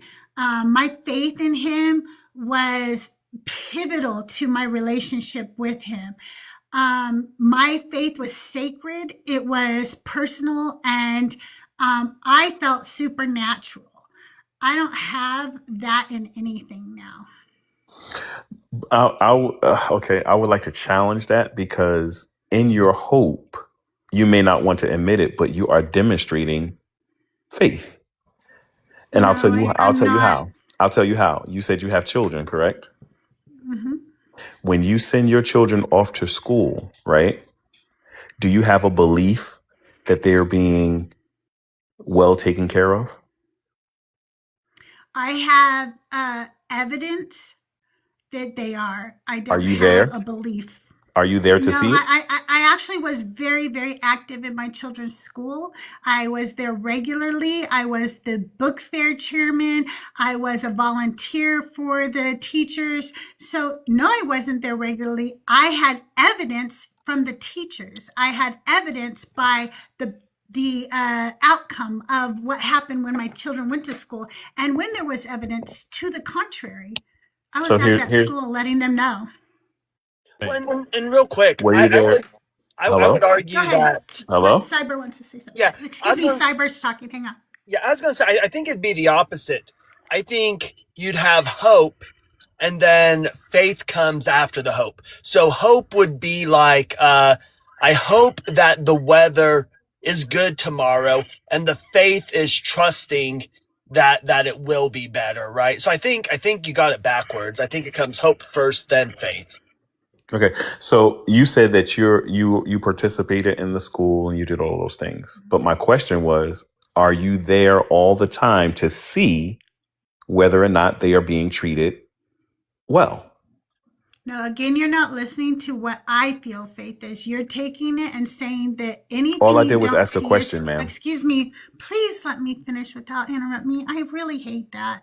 And I don't want to fight. I don't want to argue and Okay. shout No, over no, each you other. deserve that. You Please, deserve it. thank you. I apologize. Go ahead. I do not feel faith is just believing in something because you can't see it. I don't have faith in fucking oxygen. I know that if I wanted to, there are ways to fucking see oxygen or the wind or other things, okay? I have evidence that they exist in my life. I didn't have faith in any of these teachers. My husband will tell you that that is the last thing I have is faith in human beings. That I fucking went there. I met the teachers. I got evidence. And if they ever gave me evidence to the contrary, I was at that school and I was knocking down doors because I did not have faith in these people. I had evidence that for the most part, my children were safe. For the most part, my children were being educated. And for the most part, my children were being cared for. Were they to my standards? Probably not. I have very high standards, but it wasn't faith. It was evidence. Okay. Let me ask you something. What is the definition of faith? Well, if we go by the biblical definition, it is one thing. And if we go by another, by other definitions, it's another thing. But I am talking about the faith that you have in a God. What is the biblical definition of faith? Let me get Hebrews 1, I believe. Now, when you give me the biblical definition of faith, you have to remember, I asked you a question. I said, are you there all the time? Now, you told me about the data that you have. You told me about the evidence. You told me about your conversations with the teachers. But my simple question was, are you there to physically see it? Again, No. That's not Listen, faith. That's still based on ma'am, evidence. You don't have to see something. But that's not what I'm saying. I'm just laying the foundation so that after I already said no. I'm not there Right. all the time. I already Ma'am. answered that question. Man, I'm not asking you anything. I'm just laying the foundation so that when you read the biblical definition, I can then demonstrate how you actually do have faith. Well, and Hope, you brought So up go ahead word and faith. read us the biblical definition. Well, Wait, go ahead. excuse me. Cyber's talking. Let him. Yeah, you brought up you brought up faith. What's your definition of faith? I'm about to show you. Well, can we get In it 1 real second. quick? Yeah. ahead and read the biblical definition. Let me pull up my Bible because for some reason it's not pulling Well, up. while we're Hi, waiting, Justin. How are you? I am doing quite well. Good to see you, friends. Good to see you. Hello. Okay, Hi, wait. Justin. Justin, I had somebody again this morning compare me to being your little brother. And I'm like, hey, I'll take that as a compliment. Can I beat that Fuck crazy yeah, I aunt? always wanted a little brother. Wait, where is Hebrews? I'm not a Christian anymore. Okay, I'm sorry. All But right, here while we go. we're... Oh, go ahead, Crystal. Oh, wait, am I in the wrong place? Is it not Hebrews 1:1? Let me, 11. I forget. Oh, 1:11. I'm sorry. I knew I was close. Oh, it's Hebrews 11. 11. Okay. Yeah. All right. I knew it was something with the ones, right? Okay. Now, faith is the assurance of things hoped for. So you do hope first. You were right about that, Cyber. The conviction of things not seen. Okay. So the question that I asked, which you already answered, was, are you there the entire time your kids are in school? You said no. Oh, God. So you have I know, evidence. and I told you So that's hold on, not ma'am. the Hold same on. thing. I know. Listen to what I'm saying. Because you're not there. You're like a dog with a fucking Listen, bone on because this. you're not there all day to see what's actually going on, you have you are relying on the evidence of things not seen. No, I'm not. You're not Sure you listening to are. what evidence I'm relying on. I'm Sure you relying are. You're on not there to no, see I'm it. not. No, I'm not. You're not listening to the evidence that I'm relying on. Okay, go ahead, ma'am. Go ahead. I really hate fake Christian laughs. It's like nails on chalkboard for me. The thing that I have evidence about is that we have seen throughout history, for the most part, that when that parents send their children to school, that they usually come home. Okay? Usually. So yes, I know that there's a GUN problem in the United States. So don't even get me started on how that upsets me and makes me hate public schools. Okay? But I did not have faith in that. I did not. I needed evidence. And so I checked out the schools ahead of time. I went and looked and read up about the teachers. I wanted award-winning schools for my children, so I put them in an award-winning school district. I needed evidence that the teachers were good teachers. And that was why I did. Not based on, nothing. I've seen nothing. I went to the schools. I educated myself on the system. I became a part of the school by volunteering. None of this was based on stuff I didn't see. It was based on stuff I did see. Okay. Now, if you think your faith in your God is the same thing as me believing my kids go to school, you don't have the faith in your God that I had in your God, because my faith was fucking holy. My faith was special. My faith was magical. It transcended all of this bullshit that you guys say when you say believing your car's going to start is faith. It was not for me. My faith in God was very, very sacred. And apparently to you guys, it isn't. It just means you can start your car in the morning. okay, you just read that faith is the evidence of things not seen. If you're not in the classroom with them the entire time that they are there, you're having faith that what you initially saw is what's going to continue. But you don't have the evidence that it did. You don't have the evidence that it did because you're not there. How many times is he ever going to listen to the other part of what I said, you guys? Is that going over your head? A part of him going to listen to the part where I had actual evidence that I did see? Okay, but you left. After you saw it, you left, correct? That's not faith. What happened? What happened after you left? Actual freaking evidence. What that happened? I saw. What happened after you God, left? I can't. I'm not Exactly. doing this. I Exactly. can't do it today. I'm not going to listen to a man who literally cannot hear what I'm saying. Clearly doesn't understand what evidence is and probability. He also just didn't read the verse carefully. Hebrews 11 says that faith is the evidence of the unseen. Like, Exactly. faith is That's the true. evidence. Faith is the evidence. It's circular. It's completely circular. Hi, Stumpy. Can I get your age for TikTok purposes? Yeah, I'm in my 40s. Okay. And are you a Christian or a believer of a God or gods or a higher power? Do I really sound that petty? I don't know. I haven't met you, so No. I'm not. I actually just saw the people that were up here and you yourself. I've watched you quite a while over on YouTube. The only thing I have any concern with is you guys gotta give the YouTube community just a little bit more love. Other than that, you guys are doing awesome. And my biggest problem yet for right now is that I have to upgrade my equipment. And that's, you guys, so when you gift and when you tip over on the Cash App, Venmo, and PayPal, those links are in my bio, you're helping me upgrade my equipment. The next thing we're buying is a new desk. But once I upgrade, it's going to be a lot easier for me to give the YouTube people some love, because right now I have to look away from here and go check out the YouTube app over on. I get you. I'm just saying you guys are awesome. That's really my hope. That's past anything that I'm complaining about. By all means, tell that part to shut up. You guys are awesome. Did you hear me say hello? I said hello to YouTube today. Yes, I did not. I did not. I said hello from Schley. And I support schisms between TikTok and YouTube. No.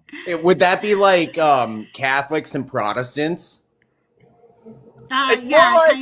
It's more like Orthodox and Catholics. Okay, I'll take that. Yeah. Once you go and horizontal, then that's like Catholic and Orthodox, and then Protestant, or maybe Protestants and Mormons. So if you're on YouTube and you're like horizontal and the other one's vertical, is that like Catholic and then Catholic Orthodox or something like? Or then do we break it down even further to the? Well, I like the analogy going to the Mormons, because then we can add scalping to, the deal, because they are responsible for more than the natives. So, I mean, hey. Yeah, that's true. There you go. Look, the only reason why God invented Mormonism is so that real Christians know how Jewish people feel. They want us to know.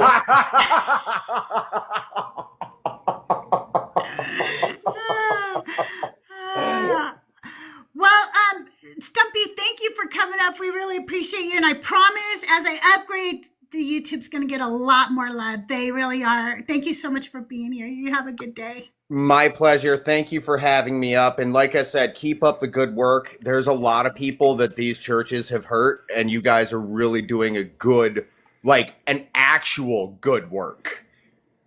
And merely for doing the right thing, not because you have a sky daddy that tells you. Crazy. Thank you. I really appreciate it. Thank you so much. Hey, sweet, how are you today? Doing good, Crystal. How are you? I'm doing well. Can I get your age for TikTok purposes? 41. Are you a believer in a God? Okay. Yes, ma'am. So I just want to know, and I am talking very specifically about your faith in your God, not your faith that your computer will boot up, because I don't think that those two things are the same thing. And I didn't as a Christian. And it really bothers me when Christians try to compare the two, because for me, my faith was sacred, and me starting my computer up is not sacred. It's just a mechanical thing that's either going to start or it's not. And I don't have faith in it one way or the other. I know it's mechanical. So when I talk about your faith, I'm talking about your faith in your God. I'm talking about your faith with Jesus. Why is that good? I believe he's the epitome as far as how life should be led. I believe that, and I believe his teachings. I follow his teachings, and I see how they made a difference in my own personal life, in my mental health, in my relationship with people. And I would say it's been a journey. I've grown a lot from beginning this faith to where I am now. And what's so funny is that within the last 3 to 5 years, I've deconstructed from a lot of things in Christianity, but I've held on to him. And what makes you want to hold on to him? And I assume him is Jesus specifically. Yes, because definitely. I definitely wanted to hold on to Jesus for sure. Like I literally would tell people that if I ever found out, this is so true, I just shared this the other day, that if I ever found out emphatically that Jesus was not real, that I would worship him till the day I die, which is obviously not true because I don't now, but that's how much I really loved him. So I assume that that's who you mean, Jesus, right? Yes, Crystal. I would say that, oh, go, I think you were still talking. No, you're fine. No, I Okay. just wanted to clarify that. I really thought you meant Jesus, and I wanted to make sure because I feel like you're like on the same page the way I felt, you know? Yeah. You know, I won't get into my, full, testimony. I would say that he made sense to me, and the worldview of Christianity and how Christ saw the world, it made sense with how I saw the world. It made sense of things for me and put things in a way that can be understandable. The main thing I think for me is, I wasn't looking for God when Christian folks said they got saved. I wasn't looking for him. I was in college living my best life. Until I was approached with someone who asked me to do something that I never thought even existed.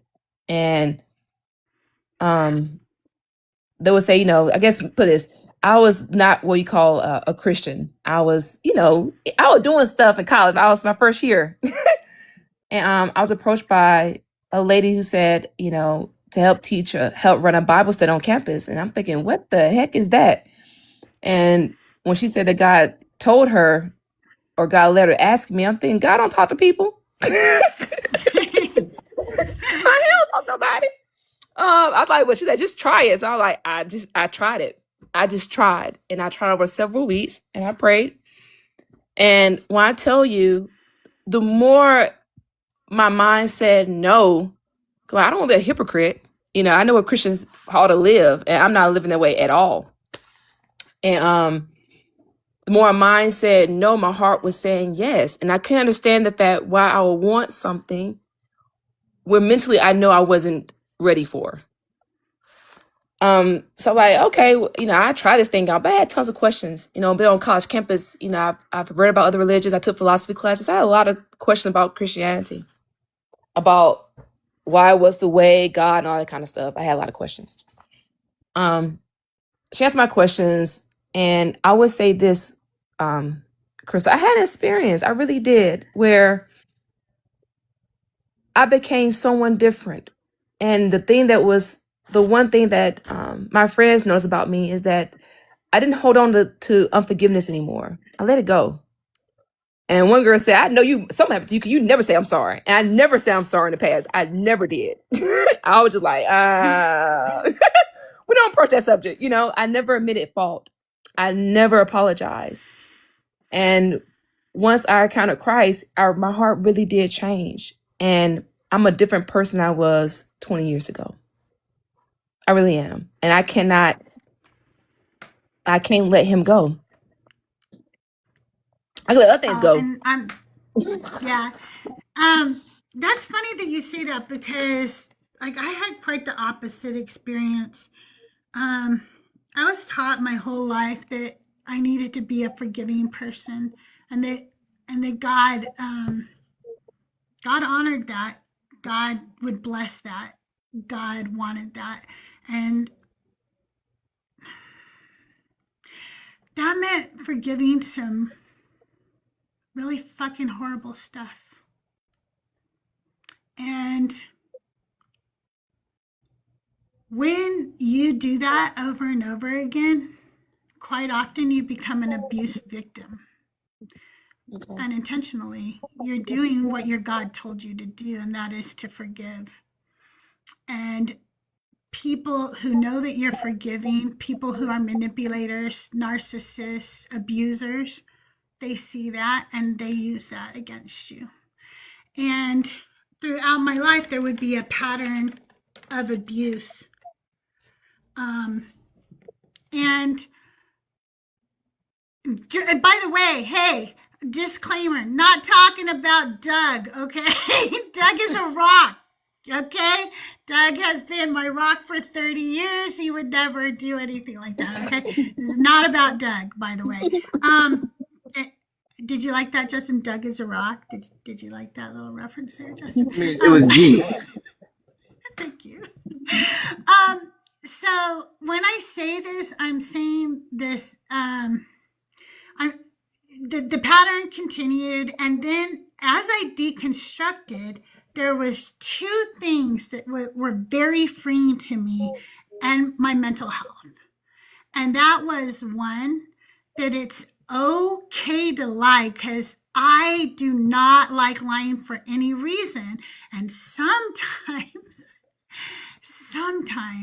it's okay to lie.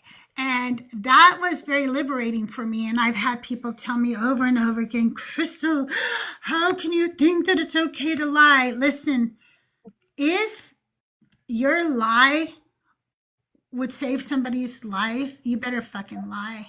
Okay, that's all I gotta say. If your lie protects somebody, then you should lie. I actually think that you should. If it's for protecting somebody's mental health, for protecting somebody from harm, you should lie. I just do believe that now. And then the other thing I learned was I don't owe anybody my forgiveness. Certainly, I do not owe anybody my forgiveness who continues to repeat the same abhorrent behavior. And in Christianity, I was forced to go back to an abusive husband. In Christianity, I was forced to endure abuse by people I loved inside and outside the church, because I was told that I was the problem if I didn't forgive, not that they should fucking rectify their behavior. And so for me, it was so much more freeing to realize that I don't have to live up to some arbitrary rules in a book that was written by ancient goat herders for men. Women were never even the intended audience. And forgive people, because when you forgive people like that, all you're doing is, like, when you just forgive everybody blanketly, like anybody does me wrong, I'm just going to forgive them no matter what, whether they ask for it, whether they change behavior, whether anything, I'm just going to always forgive them. That's always the right thing to do. You are teaching people how to treat you. I feel you. It wasn't, you know what? Can And I just add go ahead. real quick? I'm sorry to interrupt. I just want to add and point out something, Sweet Pea. You gave some really compelling evidence for you and your faith. And what Crystal just said, I relate to so heavily. I mean, my abusers use the Bible to justify their abuse towards me and to continue to do it throughout my entire life. So where you didn't have that experience, we did. And that's why the human experience isn't a reliable compass for cosmic truth. So that's what I wanted to say. That's a really good point. Yeah. Well, just to your point, you know, I've been a victim of SA, you know, by. I'm sorry to hear Yeah, that. you know, I mean, it's, you know, it's one of the things where I have this thing I tell people, it's so funny that everyone who touched me inappropriately are no longer here. That's the thing that I think is uncanny. They unalive prematurely, and I just, you know, to me, it's almost like you reap what you sow. Whether you think of that as far as Christianity or just, I think when you live a life of bad behavior, those things come up to you eventually. So I, you know, I even want to describe that. I have people that was in the faith. I was under a narcissistic pastor for 20 years. That's a mind trip all in itself. To have you question reality, and for this past year or two, I left the church. And those who claim they love you and support you don't even call you anymore, No, they So don't. they I don't remember when I left call, my church. check Not up, one. Not one. not one. And so I understand, and my old pastor used to preach, forgiveness, forgiveness, forgiveness, and preach about sin all the time. And then when I fell into so-called sin, my business was preached all over the pulpit for everyone to hear, and I was shamed in front of everybody. Sorry. Well, no, I learned from that. Trust me, I learned from that. I left the church, but to put that on display in front of everyone, and then when it comes to calling out leadership's, discretions, you're told to pray about it. I'm like, no, where's that same energy at? Where's that same energy to kind of throw stones at people? And then when someone holds you accountable, you cower it out and to say just to pray and don't touch, God's anointed. But I digress. The forgiveness thing, it wasn't till I think my doctrines on hell, my doctrines as far as how I believe God, my deconstruction journey in this thing, I can see how now when I look at scripture, it's different. It's different now. And the forgiveness part, particularly, I understand why it's good for me is that when I see people now, when I see everyone now, people call me a Christian hippie. They would call me a Christian hippie. I look at everyone like a child, like somebody's child. And I look at children all the time. And I look at adults all the time. I look at myself all the time. I'm like a big child in a lot of ways. And I'm thinking no one grows up to be like, no one ever decide I'm going to be as predator. No one grows up to say I'm going to be this. I'm going to be a MURD on a lot of people. I don't think any child grows up with their ideal of themselves. I think life, circumstances, assault, abuse, something happened that molded that child to be something I don't think that child ever imagined. When they was in kindergarten, people say, I want to be a fireman when I grow up. So I identify with humanity, and I identify even with the heinous of people. So I'm thinking, what happened? What happened to you? And I'm thankful that it didn't happen to me. And maybe I made better choices on the way, some kind of way. I don't know. I don't know how it all plays out. But I see myself in everyone. I see myself in the person who allowed someone. I see myself I see myself in everybody pretty much. I see how it can be that way. I do. And I'm able to forgive people because of that. Because I'm like, you know what? I don't know what happened to you. I don't know what caused the thing to be, but I can see it. I can Do see you how I like think to be that angry. Jesus forgives people the way you do? Yep. And real quick, I'm coming off of break, so I'm going to start working again, and I'm not going to live and drive, so I'm going to hop down. Okay, well, thank you, Cyber. I really appreciate you. Thank you so much, you guys. Big W for Cyber Deconstruction, my buddy. Do you think that Jesus is forgiving as you are? Yeah, I do. I really do. What if That's why I the don't believe in hell. scriptures tell you otherwise? I think when it comes to, I looked at the doctrine of hell, it doesn't exist. That's man-made. Their description of hell is man-made. That's not in the Bible. But Jesus' judgment is in the Bible. Yes, I believe it is. And I believe his harshest judgment. He's not as forgiving as you, right? I believe he really is. Like, I believe that let's look at some scripture, because I don't think he is. I want to turn to Revelation 19:13 to begin with. He is clothed in a robe dipped in blood, and his name is called the Word of God. Now, why would Jesus's blood our robe be dipped in blood. Well, we're going to have to go to Jude and find out what is going to happen. And this is the New Testament, and this is Jesus, because a lot of times when we point out how Jesus is Yahweh, and if he's Yahweh, he does not forgive the way you do, right?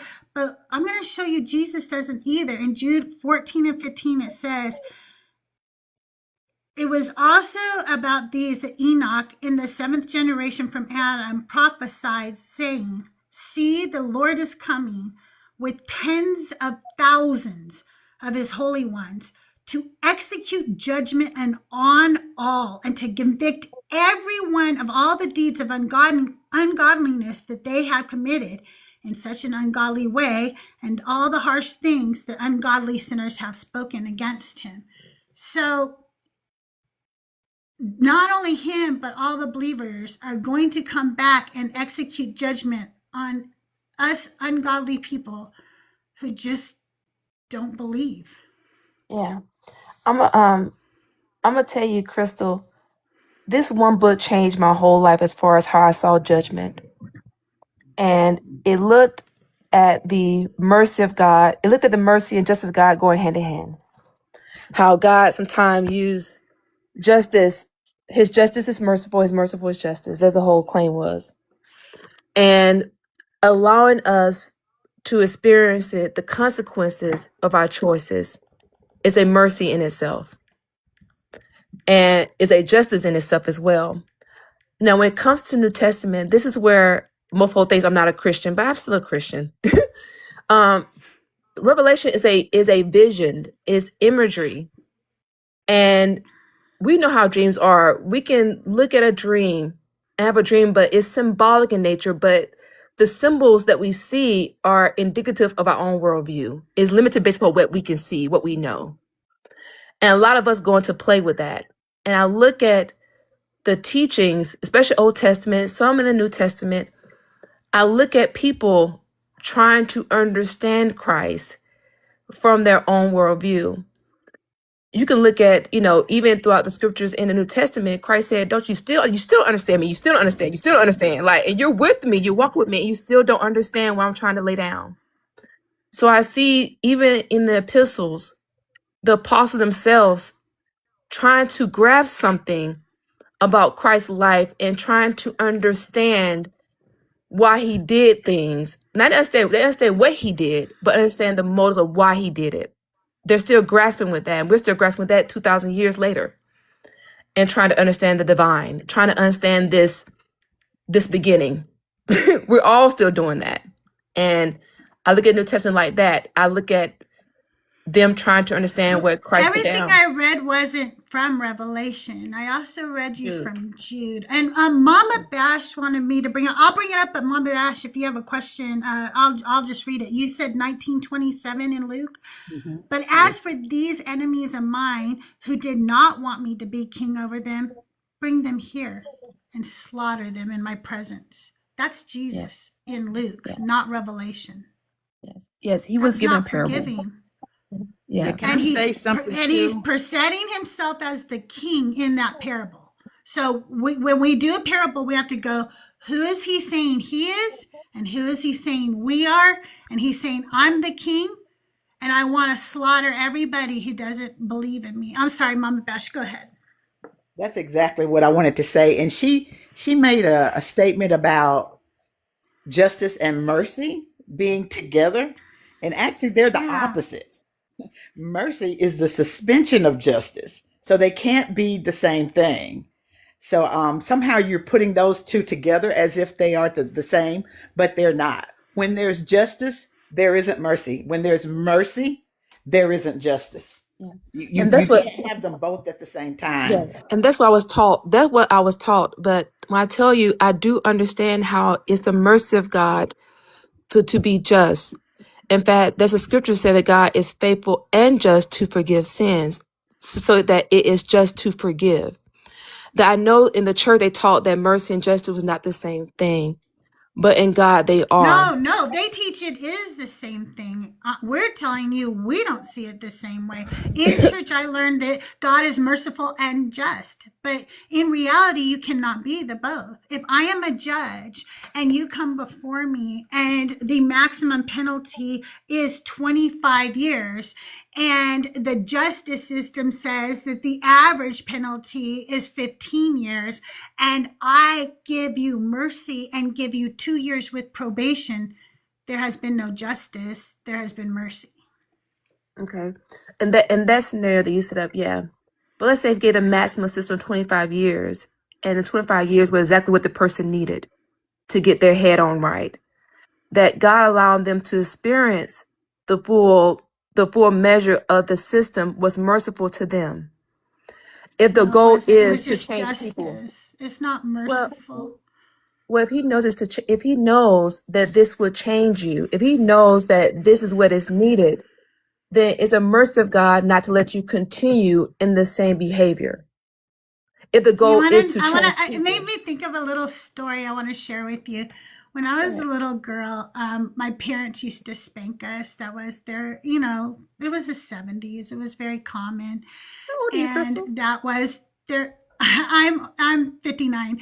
And thank you. I appreciate that. I assure you it's the poor lighting and poor camera quality. But anyway, so they used to, spank us. They didn't beat us or anything. Like a belt or anything. It was, what was a common spanking back then? You got pulled into your dad's room and he bent you over his lap and he spanked you. And it hurt me. Yeah. And it hurt my feelings, and it was abusive, and that's what it was. But I went to school one day, and we had to talk about love. What is something your parents do that shows you love? And I fucking stood up and said, my parents spank me because they love me. And it wouldn't be until I was an adult, and I was a mother, and I was the judge, that I realized that was never love, that is a form of abuse, that it is lazy parenting, that it does not invoke correction, that it is not what anybody needs, that there are other ways to handle it. And so I chose not to do that with my children. But when I hear people say, well, if God punishes you for 25 years, that is him being merciful. It reminds me of that little girl who walked in that room that day and told everybody in 3rd grade that her parents loved her because they hit her. Yeah. That's what I can identify with. Because I can say without a doubt that my mom loved me. Now, I can say that she's have evolved in her aspect of showing that love, but I cannot say she didn't love me. And she thought that the best way to correct a bad behavior was that because it was done to her. Now, we can evolve in our thinking and, and say this is probably not the best way. And even now as an adult, I don't think that's the best way. But I know my mom loved me. And I know, like, for instance, I think one thing that healed our family was that we just kind of talked to each other. My grandmother was an alcoholic, a bunch of alcoholics since I can remember. And she used to keep us all the time, and we used to get pulled by her too. But it wasn't until she became sober within the last 10 years of her life, she became sober, that I actually knew my grandmother, the stories, what happened to her. She was married at 13 in the picking, was it cotton? What she said? She was picking, she was in this guy was a sharecropper. She was in the yard, 13 years old, drinking alcohol, and married someone at 13 years old. And she was alcoholic since she was 13 years old. You know what I'm talking about? And it wasn't until hearing her story that I understood, okay, now I understand how my mom is this way. I understand my mom got hooked up with my daddy at 15 years old and had a child in college. I understood the behaviors. Did I fault them for it when I was a kid? Yes, I did. I fought them heavily for it. But as an adult and learning, people you know what? You just probably you just thought you did what was right, And I do the same thing. I evolved now. I used to be very dogmatic in my Christian faith. Tell people they're going to hell. Sweet pea. Huh? I understand that you're wanting to give grace to the people who, probably mistreated you in ignorance, but we're really not talking about your parents. We're talking about God. So he didn't have to grow in his understanding. He wasn't an alcoholic as a child. He wasn't abused so that he had to grow up and abuse you. We're talking about your God, whom you say that you've patterned your life after. Yes. So I think we've kind of left the point in your examples. You said you pattern your life after this Jesus, and we've shown you several scriptures where he is not kind, just, loving, or merciful. I'm getting to that point. The thing that you mentioned in Luke, the reason I say it's a parable because what we actually have that's not a parable is that at the moment of his unalivement, I'm trying to use my TikTok words, he said, "Forgive them, for they know not what they do." That wasn't a parable. That was him actually stating in real time what he felt. In the story with the, bring him out with the thing, there was a parable with What the does that kingdom have they to do understood. with Judgment Day? He's still going to come back and judge us. He's still going to do what he said. We're still going to be slaughtered. Yeah, see, I don't believe that. I don't believe that I believe that So then in the visions he that lied? John had. I don't think he lied. I think we have the testimony as far as what we have of Christ when he lived, like the Gospels. What we have of him as far as how he lived and what he said, that's where I pattern my life afterwards. I pattern my life after that. Okay. But that's what he The said. pattern, yeah, he said this. This isn't, okay, so he said it's in Jude. Thousands of people are going to come together and slaughter all the ungodly people. And he's saying again in Luke, bring them before me. I am not forgiving. Fuck these non-believers. That's a parable for them as far as But it's in a their parable understanding of the kingdom. the parable is of him. How can you say that when we have when an actual event has happened in the Gospels, he tell them forgive He's them? talking about when he's coming back. The Right, parable that's is what we're about saying. what's going to happen when he comes back. Okay. Here's another one Yeah. for you. A lot of people let me get it. It's Mark 6, 11, and 12. I want a lot of people say this verse, but they don't say it all the way through. And I want you to hear clearly what Jesus is saying, because he's not forgiving. He wants us slaughtered just like Yahweh does, okay? He didn't change his persona. He loved Yahweh. He loved the law, and he believed that we were going to be punished for not believing. He said to them, wherever you enter a house, stay there until you leave the place. If any place will not welcome you and they refuse to hear you as you leave, shake off the dust that is on your feet as a testimony against them. And that's where people leave it. They always forget what he says next. Oh, wait, it's not here. It's the one that Joel always brings up where he says, because they're going to go to hell. Where is that? Where is that one, Justin? He just switched off the app, so I'm guessing he's going to grab it. Oh, okay. I'm going to do a commercial real quick. I'm going to find it because You don't have there to is tell one where me he says- twice. Okay. We are so close, y'all, to 100K. If we can get there, that would be absolutely amazing. We're at 91.7. Y'all already know we got to do all the things. Tap the buttons, share, repost, gift if you have it. If you don't, honestly, very acceptable. We understand. We are all broke in this place. Right? I know. Make sure that you follow our amazing panel. We got Justin up here. Mama Bash is amazing. If you don't listen to her, you should start right now. Schley, bestie. So please do. And we just added Zach. Okay, y'all. We got another one. Oh, okay, here we go. I found it. All right, love you. Thank you, Liz. But I do want to get to, because I have ADHD, don't forget. Hi, Luke. No, you're good. Okay, Luke, it's in. Hi, Luke.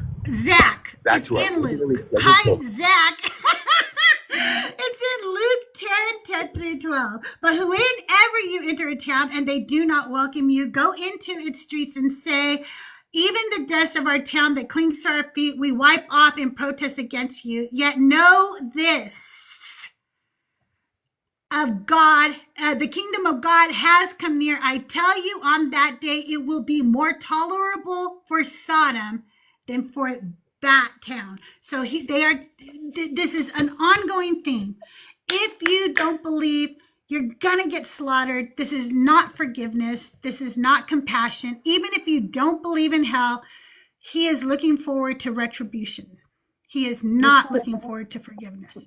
Miss CrystalJae, Crystal? I gotta be honest with you on that one.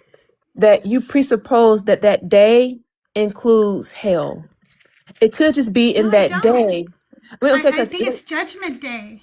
Or judgment, but you assume that in that Judgment Day that hell is right there beside it.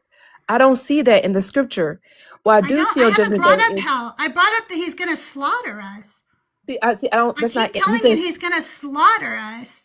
He didn't say that. He never mentioned about slaughtering people.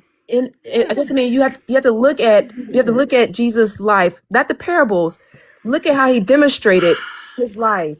Like even when the disciples wanted to call down lightning on people who rejected him, he said, "You don't know what kind of spirit you of. We don't do that." And even in the garden when Peter cut off a man's ear, Jesus again rebuked him, saying, "We don't do that." And then he didn't say we don't do that. He didn't say we don't do that. He said, "Live by the S, die by the S." He said, "It is not time yet. It's not time yet. Put that sword away. There'll be a time, baby. There's going to be a time you're going to need that. Right now is not the time." He didn't say we don't do that.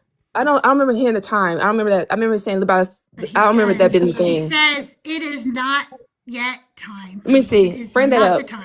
Bring that up. I don't remember that. I guess what's confusing and frustrating is like the first thing that was quoted, he did literally say that we were going to be slaughtered, but then the response was that it's a parable. So I don't understand. He literally did, but when we show that he literally did, no, he didn't. Okay, that's what I'm trying to say. Like, if you talk, he's talking to the Jewish people who understand kingdom. He's talking to the man within a parable. It's a story he's giving. And then you have his life, which is not a parable. So you have to look at how he lived, which is life, what he's actually living, what he's actually demonstrating. And you have to use that to compare to the parables he's saying. He's not saying that he's like the king, but what he is saying that there will be justice done. But even in his life, even how he lived, this is not parables, this is actual life. He demonstrated.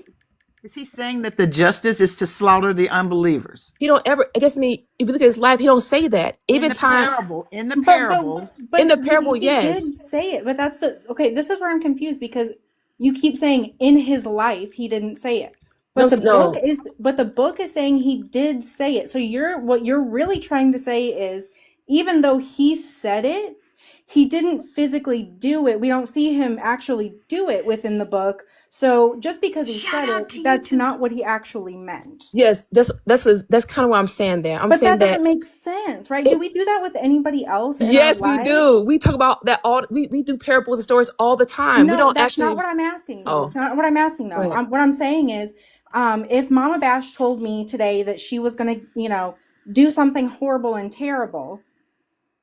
And I know, though, that I know she wouldn't, and I've never seen her do it, but she sounded like really serious, and she had some really crazy things she was saying. I would still be concerned, and I would take her seriously because that's the words that came out of her mouth, right? But what you're saying is, oh, yeah, she said all that stuff, but just don't believe it. It's fine. She's never actually done it, but everybody always has to have a first time to do something. And we should listen to what people say to determine if they are going to potentially do that. I know that she would never do anything like that. I know that Crystal wouldn't. It doesn't matter who it is. But if somebody I know says something like that, or even somebody I don't know, I'm going to take those words seriously.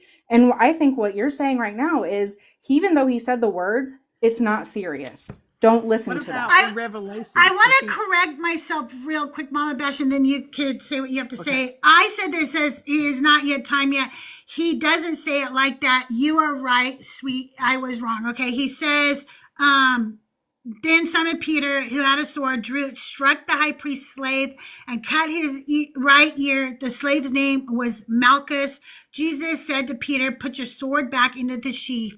Am I not to drink the cup that the Father has given me? So you're right. It does not say that. And I do like to give out correct information no matter what. Okay. So I'm sorry, Mama Bash, go ahead. I was just asking about the scripture that you read in Revelation. Is he doing that or not? Was that a parable? No, that was John's vision of something, So but it's not going to happen. it's not going to happen that way. Like, that's open for interpretation. He had a dream. He had a vision. So it's not, that's Well, what anything about bad. Jude? Yeah. What about in Jude? Is that going to happen? And Jude, that's not the Lord's words. That is Jude trying to understand something. That's not the Lord's words. Like, he's not repeating what the Lord said. So And what if are the it Lord's is words? him repeating what the Lord said, then does that change the way you think? Because I feel like no matter what we bring to you, you're going to say that's not the Lord. And so then I need to know, why do you even read this book at all? Because See, I none just of it believe- should matter, because you could just bend it and twist it to make you feel the way you want inside instead of reading what it says. Okay, that's a good Christian. They'll probably say I'm not Christian, but I'm still a Christian. I think because I do bring what I think people don't want to bring to the text is that they forget how we relate to each other in real life to the text. Like, it's not just words on a paper. These are actual people trying to interpret and have a communication. And we all know how, even down the panel, with us communicating back and forth, there's people who's looking at this conversation and taking what they want from this conversation. We all are doing that in this time. Okay, so wait a minute. So I want to know something. Is a prophet of God speaking for God, or is that just a man saying what he wants? That's a good question. I think he thinks he is, yes. But you don't rely on the prophets of God. So why are you reading any of this book? I'm about to tell So no matter you. what I say to you, you're gonna say, "Nope, that's bullshit. Nope, No. that's not what he said. Nope, that's wrong." Because fucking Enoch said the thing in Jude, and Enoch was a prophet of God, and God said that we are to listen to his prophets. And Sweet is telling me I don't really have to do that. No, this is nuance that I'm trying to get across. The reason that I'm a Christian is because there's some things in the Old Testament, even in Christ's day, how they view God was so in error. Even the prophets of old did not get it right. And I understand not getting it right because there are things we just don't get right. But as far as Christ is concerned, to me, he reconciles what they didn't get right about God in the old and said that this really who God is like. This really is who he's like. Jesus said he likes the God in the old. Jesus says he's one with the God in the old. Yes. Jesus says to follow all of the God of the old laws. Yes. And Sweet is telling me not to do that because I could do whatever I want and just call it Christian. No, I'm not telling you that. Not at all. What I'm saying is that the reason why I trust Christ is because even those in his day, even those who claim they knew God of the Old Testament, he came down in flesh and blood, not in written word. He came down in flesh to show the personality of the God of the old. And this is why, to me, it's paramount why he came in the first place, why he didn't send another book. He sent a life fleshed out to say what God really intended for mankind. And I like that more so than letters, because when you're trying to communicate words to people, even now I can write something to you, Crystal, and because you don't know me, you don't know half of what I'm trying to say. You don't really get what I'm putting down. You can try to, but it's not just work. Like, for But instance, this is a God. You're taking humans and you're comparing it to God. Right. This God could have been really fucking clear. This God could have made it so we're not confused. You're telling me that this God gave us this word, but didn't really want us to listen to the prophets he told us to listen to, because that's not really God. And we should kind of decipher who Jesus is, even though Jesus said he is at one with this God. We don't really have to do that, because Sweet Pea says we can pick and choose and cherry pick these verses until we feel comfortable inside. Okay. And that sounds like a bunch of hogwash that somebody That's made not up. what I'm saying. Well, that's why I say you have to bring real life. Man wrote the Bible. Man did. So you gotta bring in the flaws of humans to the text. So I'm saying even how we talk and how we communicate, you have to bring all that fallacy to the text to say that we don't always get it right. Sweet Pea, how do you decide on what part of it you believe? Okay, that's a good question. The reason why I say I'm a Christian is because I believe, like you guys, okay, and I can say you guys, I'm choosing my word carefully. The reason why the things I've heard from Crystal, and I guess from you, Mama, and Izza, and even Shala, the reason why we all say that we do not think that those acts in the Old Testament, and even how we're saying that Jesus may do something, we're saying that that is not right, that is not cool, right? I also agree with that. Christ also agrees with that. And what I'm saying is that the internal. Okay. You just keep saying he doesn't, but his words say he does agree with all of that. He is at one, and you keep saying he's not. But there's nowhere in that Bible where he says, "I'm not at one with the Old Testament. I'm not cool with what Yahweh did." He says, "I am one." Yes, you stopped me before I had a chance to finish that, Crystal. Christ came in the New Testament and he challenged the very notion of their idea of Yahweh. No, he did not. Okay, tell me what he did, because I can give you several things what he did. Can you demonstrate that? Yeah, demonstrate that. Yes. So I'm saying that he came and demonstrated a whole thing. That's the whole, what people say was so different from the God of the Old Testament. But if this Christ, who is saying that he is one with God, if he is saying that this God in the Old Testament, he is like this, then I have to look at Christ's life and say, okay, well, if you're cool with this God, you're one with this God, now what was this? Because I'm not saying this back then. So I have to deduce. Okay, can you give us an example? Because everything I've ever seen of Jesus, he absolutely 100% agrees with that God in all of his harshness, in all of his ways. And you haven't given me an example where Jesus says, no, don't follow Yahweh. He said not one jot or tittle of the law will pass away. I agree with that. And he comports with the Old Testament God 100%. Okay. In those particular circumstances, like when I guess another panel brought up the whole thing about when the woman was called they're about to stone. I gotta use my TikTok language. I guess stone. Can I use the word stone? You can say that. I know which one you're talking about. Yeah. Okay. Now the Pharisees brought up the law that he was supposed to stone this lady. Now Jesus brought the thing. That was not. Let her finish, Zach. Let her finish. Go ahead. According to their interpretation of the Old Testament law, that Christ was supposed to punish this lady because she was caught in adultery. Now Christ did something. Why didn't he? Why didn't he stone her? Because, like the Old Testament said, God desired mercy, not sacrifice. He saw where. That's not why. The Pharisees were trying to catch Jesus. They were trying to trick him, okay? And they were like, this guy says that he loves this law. Let's see how much he knows about the law. And what is the law about adultery, Sweet Pea? What does the Old Testament say about adultery? You supposed to stone her. Stone who? The lady caught in adultery. And the man, both of them. There you go. They're both of them. But who did they bring to Jesus? The woman. Right. So he had to say, you can't stone her. You didn't bring the other person, right? Because if he had said stone her, he would have proven that he didn't know the law and that he wasn't obeying the law. They were trying to trick him. But instead, he was like, nah, don't stone her. Okay? And he said that because he follows the law. Not you say that. On top of that, just so you know, and this is very important for you to know because I used to go to this story a lot as a Christian too.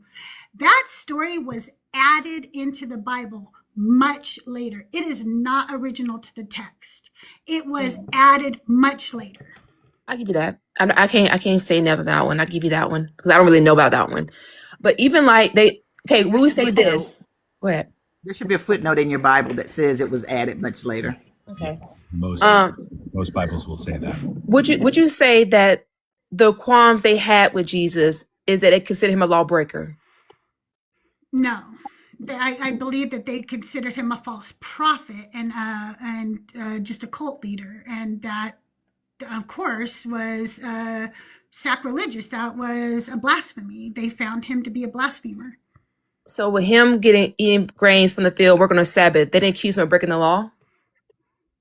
Yes, they did accuse him of breaking the... Actually, is that the one where they accused him of not washing his hands? Because No, that's not break the law. law. They were just asking. Break the law. I have to look up that story. They say that he healed people on the Sabbath. They say he broke the law of the Sabbath. Okay, that's what I want to focus on right there. Okay, now when Jesus says that he's going to fulfill the law, that was him explaining about fulfilling the law.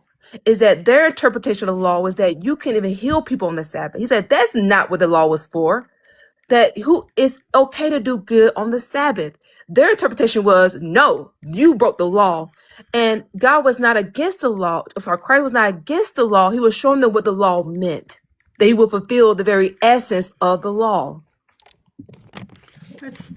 From the Old Testament God. Okay, this is what I'm trying to demonstrate. He's showing them in their time, those who claim to know the Old Testament law, he's showing them how they viewed him was in error. How they took what they thought God said was in error. That's not how he's like at all. And the reason why Christ came was to correct the view of how they view Yahweh.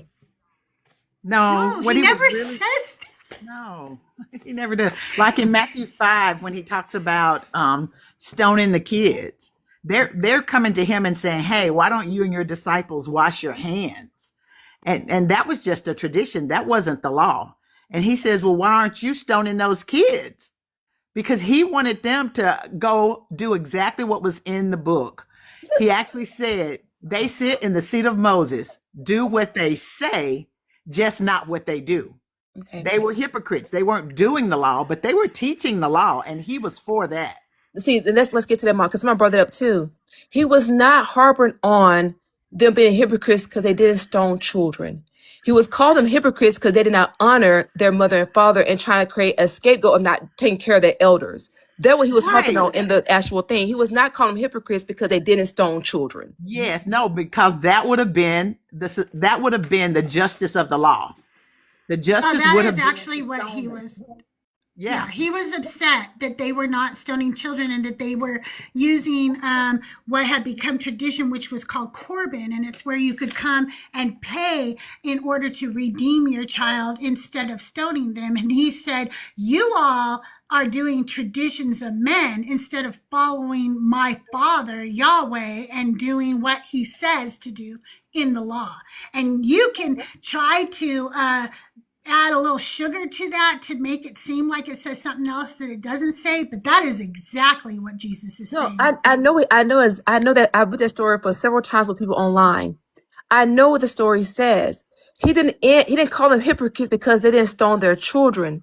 He's calling them hypocrites because I'm telling you why. I'm telling you from my point of view of why, and even in the story, if you look at Christ's life, he brings a child on his knee and said that if you even offend a child, hang a thing around your neck and be thrown into the sea.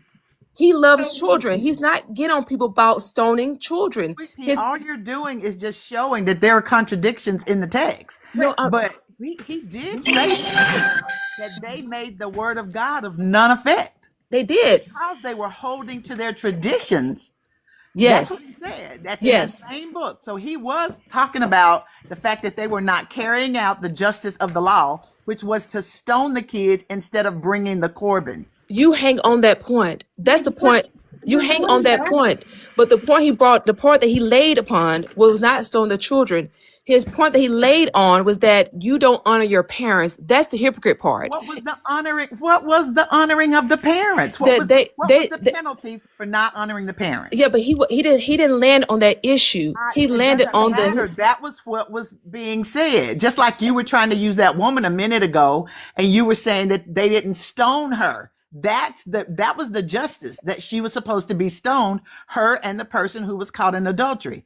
The justice for a person who did not honor their parents was to be stoned. So you see how in one place you like the stoning and in the other place you No, don't? I don't like it either way, and Christ don't like it either way. The reason why Yes, he does. He commanded it. He's Yahweh. okay, this one trying to get to you. Jesus says in the New Testament that I desire mercy and not sacrifice. Go find out what that means.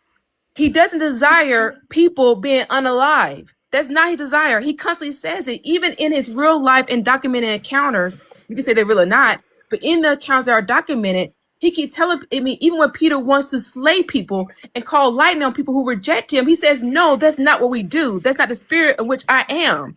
So if he's saying He doesn't say it's not the spirit of which I am. He says I have to go drink from no, my can I show you that? father's Can I show you that? He says that. He actually says it's not a spirit which I am. Can I show you that part? Well, then, so you're And- just showing me another contradiction. I don't want to go off onto a different. So you're just showing me that depending on where you read it, that story changes, and that's just another contradiction. Yeah, and real quick, I just need a quick correction in the text. So when Jesus pulls the child onto his lap, I don't know why Christians get the idea of like whoever offends this child, that's not what he's saying. What he says is if you cause this child to lose their faith, if you teach them to go against the law and they lose their faith, it's better for a millstone to be put around your neck. So he's not saying anything about hurting children. For some reason, Christians interpret it that way. He's saying, teach the children the law. They need to be taught the law.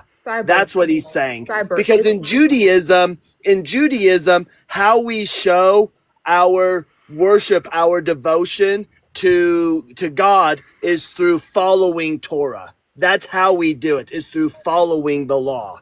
Cyber. Okay, I'm gonna say something real honest. I'll pray that I hope that you can get it. You added that to the text. That's not in there. Go read it. Go reread it. No, and I'm you'll saying- see. Verses. You're adding because of that's you. That's not in the text. What do you mean the because of? You saying that he just says whoever fit his little one because of me. You're adding the law. You adding all that to it. He did not say that. That was No, not in the what text. it's hold on. What it says, okay, you need to understand Jewish culture, right? Because Jesus was Jewish. These were Jewish people, right? In Judaism, we show our devotion, our faithfulness to God by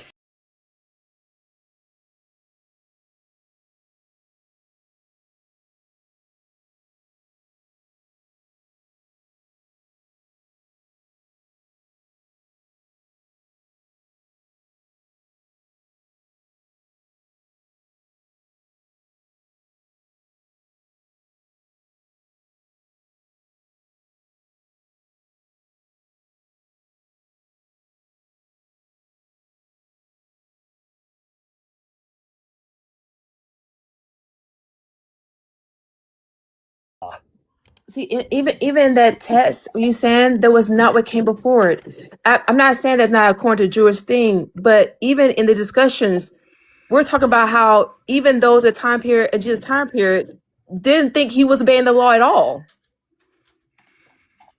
So the issues the Pharisees had is that according to the Pharisees, there were two sets of laws. There was the Torah, which is the written law, and then there was the Mishnah or the oral law. So Jesus supported the written Torah. What he didn't support was the Mishnah or the oral Torah. This is what he's referring to as their human tradition. That's not right? true because on So, the like, Sabbath is a written law. For example, hand washing is not mentioned in the written Torah at all, but hand washing is mentioned in the Mishnah. But Cyber, the Sabbath is the written law. Yeah, and in Judaism, You broke it, no, healing is not against the Sabbath. but they thought it was. No, that again, that would be what the text says. I don't believe that that's what actually happened. Again, it could have been them. Again, as has been shown before, them just testing Jesus, as they tested Jesus with the adulterous woman. It could have been. Can I read the verse real quick, Cyber? Because it does back up what you're saying. In Matthew 18:5-6, it says, "Whoever welcomes one such child in my name welcomes me. But if any of you put a stumbling block before one of these little ones who believe in me, it would be better for you if a great millstone were fastened around your neck." He is saying, if you cause them to stumble and not believe in me, that is when you will be punished. He's not saying if you spank them. He's not saying if you cuss at them. He is saying a very specific thing. If you cause them to not believe, if you put a stumbling block in front of them. That's why Christians actually say that a lot. They'll go, well, I don't know, this has been such a stumbling block for me, you know. They say that because that's where they get that from. Well, I mean, do you? Okay, this is the thing. Do you take in that thing? I said, I'm not saying that he didn't say a stolen about to believe in me. I'm not disputing that. I'm disputing what Cyber said because of the law and all that kind of stuff. That's not what Christ said in that particular story. He's saying, believe in me. No, you're because right. if you put a stumbling block in, you're teaching children to not follow the law. That again, you have to take the cultural. Cyber, I think I lost you, Cyber. Yeah, I think we lost you. No, I'm back. You got to take the cultural context into it and what it means to not have faith. It just means you're not following the law. Again, because in Judaism, that's how you show your faith, is by following the law. But Christ is putting that in that story. He says him, not the law. And what did Jesus want you to follow, though? Jesus wants you to follow the law. If you believe that Jesus is God, if you believe that Jesus is God and Jesus wants you to follow God, well, you show faith by following the law. See, this but the thing, how he, okay, I have to bring in stories and metaphor because that's the way people get stuff. Okay, do you have children? Real quick, let me do housekeeping real quick. Okay, let me do housekeeping real quick. You guys, normally I already clock out for the day unless we reach the gift goal. But I think we're all enjoying the conversation. Sweet Pea is amazing, and she's really letting us engage with her with that. And Sweet Pea, I really appreciate you. You've been a very gracious guest. So. If you are enjoying this conversation and you'd like it to last until at least 3 o'clock, we need to hit that gift goal. And I will jump up and try to catch these when you send them to me. But go on and go ahead and give your analogies, Sweet Pea, if you want. Okay. Like, do any of y'all teach people anything? I would say teach kids. Do you teach kids or teach 3 children? Okay, now I know you know this. Then you can say one thing to your child, and they get something they like. That is not what I meant. Yep. Okay. But I'm not God. And if I was a perfect God, I would be a perfect communicator. And when I had a message, every human would immediately hear it in their ear at the exact same time, with no confusion or their mind if they didn't have the ability to hear. Actually, I just heal everybody and make them hear. Yes, and that's me. That's prove my point here, is that we are children to Him, always children to Him. That we're not going to get everything. It's impossible to. So what I'm saying is God a perfect communicator? Even I can be a perfect communicator. I can be a perfect communicator, but it still depends upon you what you're able to take in. If I could talk about a car, you never really seen a car, know the mechanism of a car. You got an idea of a car, but not really everything. It's not gonna hit us so far. So how can a perfect communicator not communicate perfectly to everybody? I think he tried to do that when he sent a flesh and blood representative of Christ Himself. That if you don't understand all the way He said, if you just pattern how He lived, that's good enough. I just don't like the way he lived. I think he was an asshole. He was a bigot. He was a racist. He didn't like women. Oh my God! We're talking now. He goes, hey, oh, you got some perfume for poor people, well, poor people are going to be around forever because I'm never going to fix that fucking problem. Go ahead and pour that perfume all over me instead. I'm only going to be here for a short time. And instead of feeding the poor, he had somebody pour perfume all over him, which was so indulgent. And he's like, Okay. God. I take gifts all the time. Now, sometimes I refuse gifts, but I know more than now. I learned in nursing to refuse a gift from someone is to dishonor them. That was some cultures, No, it's not. no, some cultures, yes, it is. Not Some when you're a cultures, God. Not no, when you're a God. no. But Not if when he you're a knew, God. if that lady, of her own free will and volition, wants to give a gift this way to him, then her doing that is a honor or way for her to do that. And I'm saying I can understand that even in culture and nursing, we're taught that when people give there's a certain amount, but to reject a gift from someone is to dishonor them. That you receive the You're gift missing the graciously. biggest point. You're saying you're only focusing on the part where he didn't reject the gift, but you're not focusing on literally what he said. You are going to have starving people forever. You won't have me forever. And that is fucking narcissistic.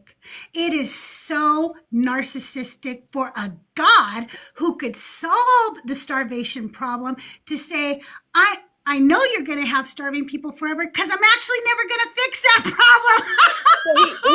He And tries. instead, we Crystal, pour He them. tries. What, Schley?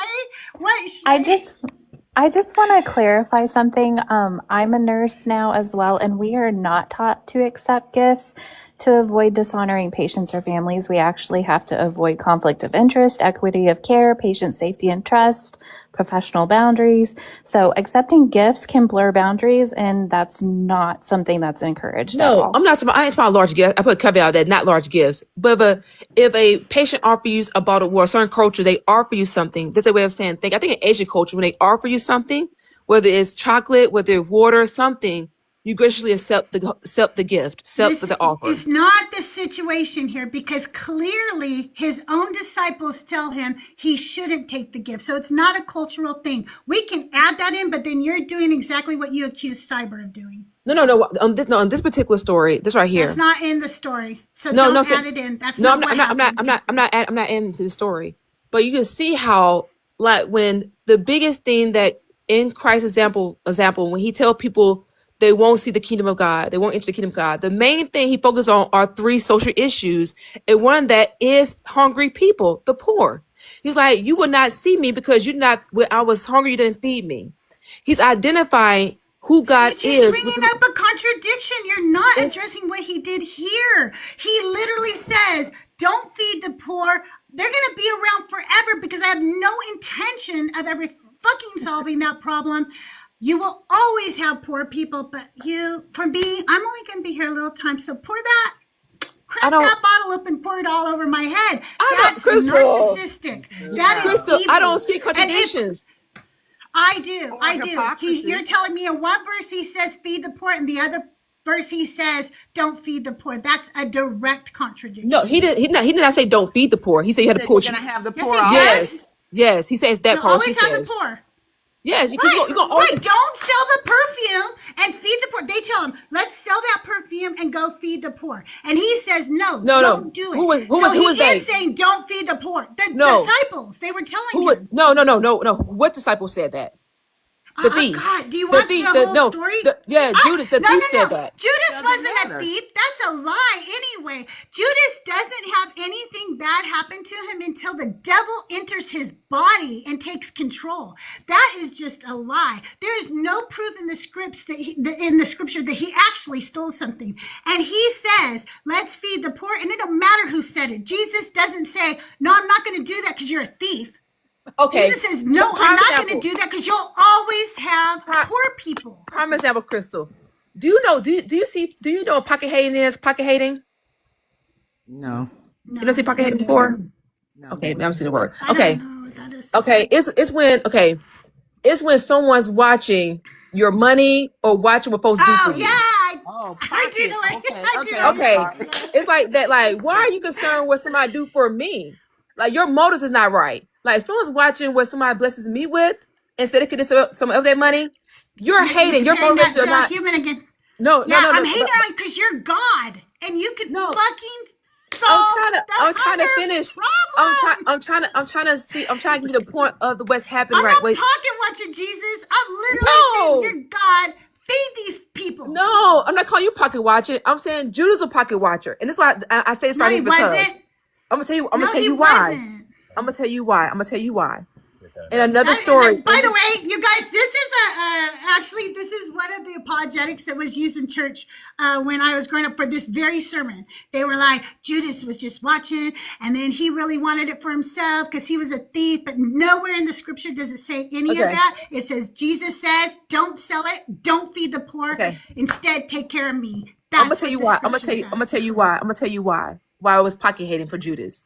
Because in the parable, or not parable, in the story where he feeds either the 4,000, 5,000, I don't know which one it was, and the disciple, because they were tired and ready to go home, he told the people was following Jesus, and he said, "Tell these folks go home, get some food. Like, go send them out the country. It's getting late. Tell them get some food." And Jesus says, "You feed them. If you're so concerned about these people's well-being, you do it." So I'm saying that Jesus lays responsibility at people's feet. When Judas brought up the pocket watching, he's bringing. He can't do shit. Yeah, but I'm saying he's not gonna do shit. He doesn't care. But I'm saying his crime was not being the poor. His crime was not that. His crime, because if he wanted to feed the poor, he would have done it himself. He wasn't even doing the feeding himself. So the problem Jesus had was not with the lady not spending money on the poor. He was calling out the hypocrisy of those who calling it out. They were pocket watching him. So Jack, did you want to say something? Well, two things, but quickly about that, you're moving to another story to try to prove a point in the first story we were talking about, rather than following that to its logical conclusion, which I think is very fallacious when you're trying to say something about Jesus. But I'm curious how you feel that you can be confident about what the Lord's words are. You keep referencing that, but your criticisms that you have launched about the dependency of the stories, and even you're not even accepting what a lot of scholars or a lot of apologists that I've listened to have to say about these stories. So how are you confident about what Jesus actually said? What gives you that confidence? Good question. Right now, I'm just in this. Okay, to answer your question, You guys keep talking, okay? I'll be right back. I believe they got to the best of their ability. Yes, I have confidence. I have belief or faith in that these were the words of Christ as they best understood it. Okay, so then a follow-up to that would be, is faith a reliable pathway to truth? I think so. Okay, so what position can you not take on faith?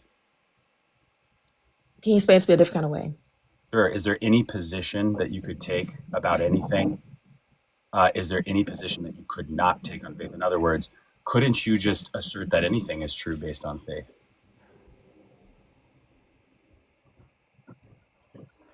So do you believe that Muhammad split the moon in half, as the Quran says? No, I don't. But you could take that on faith, though, right? We do. Muslims do, of course. So if you're utilizing faith as your pathway to relying on the truth claims in the Bible that Jesus said and did the things that it claims he did and said, and really it's in your understanding because you're going against modern scholarship on it, which is fine. But the fact that you're doing that and you're using faith as the mechanism to determine that, it's no more credible than any other faith claim that could possibly be made. Do you see that? Yeah, I see that. I think the part that maybe Crystal can identify me on this part. It's not just that I'm disagreeing with modern people or modern scholars. That's a less of a problem than Okay. what I raised. The problem that I raised is that you're saying that your understanding of the Lord's words and your confidence that they were actually his words are a result of your faith. Okay, got you. I got you. And Okay. Couldn't you just claim anything then? I mean, you could claim that unicorns are real and they must be real if you enough. And to piggyback, if it's a reliable pathway to truth, right, Sweet Pea, then it should lead different people to the same conclusion. Okay. So the rest of us should be able to follow that same pathway and get to the same conclusion as you. And we cannot, Okay. based on anything that you've said today so far. Okay. So when it comes to why I don't let Christ go, I have to give you like a caveat. Like, is there somebody, because the best way I know how to explain it is through what we all kind of experience. Is there somebody that you mess with that other people like don't fuck with? Is there somebody you mess with that what? Other people like, I don't fuck with them. The other people don't fuck with them. Let me think, because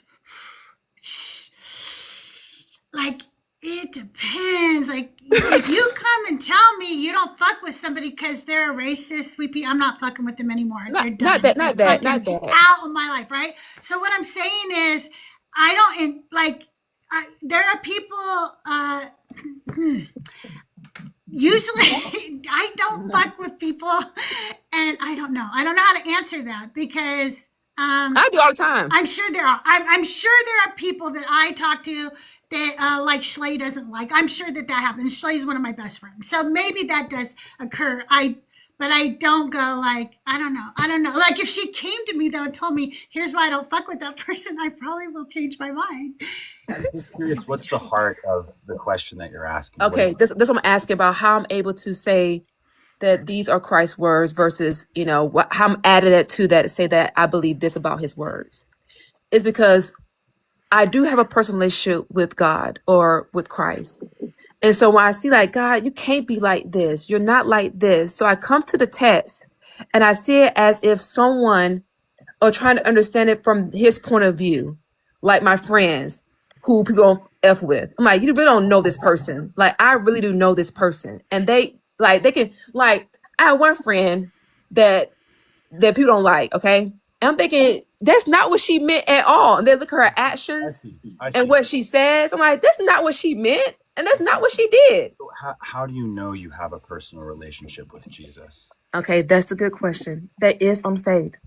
I would say. So if that's the case, if it's just faith and there's no evidence for it, faith is your evidence for it, how could that be convincing to anyone else? Or how can we differentiate that from some subjective experience that you're having that doesn't comport with reality? Yeah, I say faith. That's evidence for me. It's evidence for me, but in the realm of you guys, it's faith. So you said that's evidence for you. So that's great. If you're having a personal experience that's helpful to you in your life, awesome. But it's not reality that other people must accept as truth. Yeah, and I don't want people to. And that's why I say I've evolved in my growth in Christianity. I don't try to persuade people to know Christ. No. I don't try to do any of that. I think this is really just a personal journey for you of learning and growing. I don't feel any, I don't feel like the same kind of feeling I have when other Christians are up here that you're damning me to hell in your head. While you talk to me, I feel like it's more about you wanting to understand us and us understand you. And that's the kind of conversations I really appreciate. I think they're helpful for everybody when we can talk like this. You know what I mean? Yeah. I think overall, it's just a matter for me, as someone who's constructing and has held to the truths of Scripture, what I believed was the truth of Scripture almost my entire life until recently. It's that I want to believe as many true things as possible and disbelieve as many false things as possible.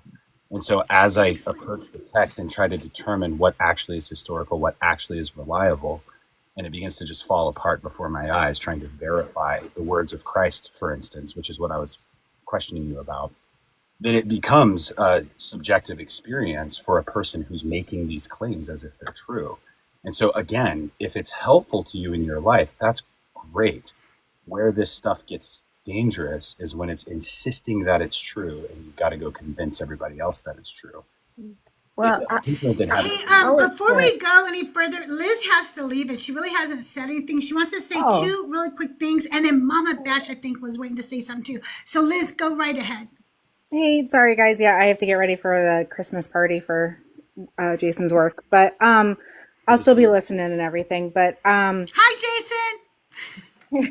I wanted to bring up 2 points I thought were interesting, and I wasn't able to really get in the conversation at that time because it was really moving fast.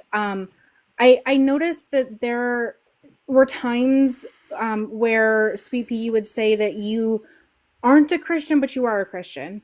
And then you at times switched to saying that you are a Christian.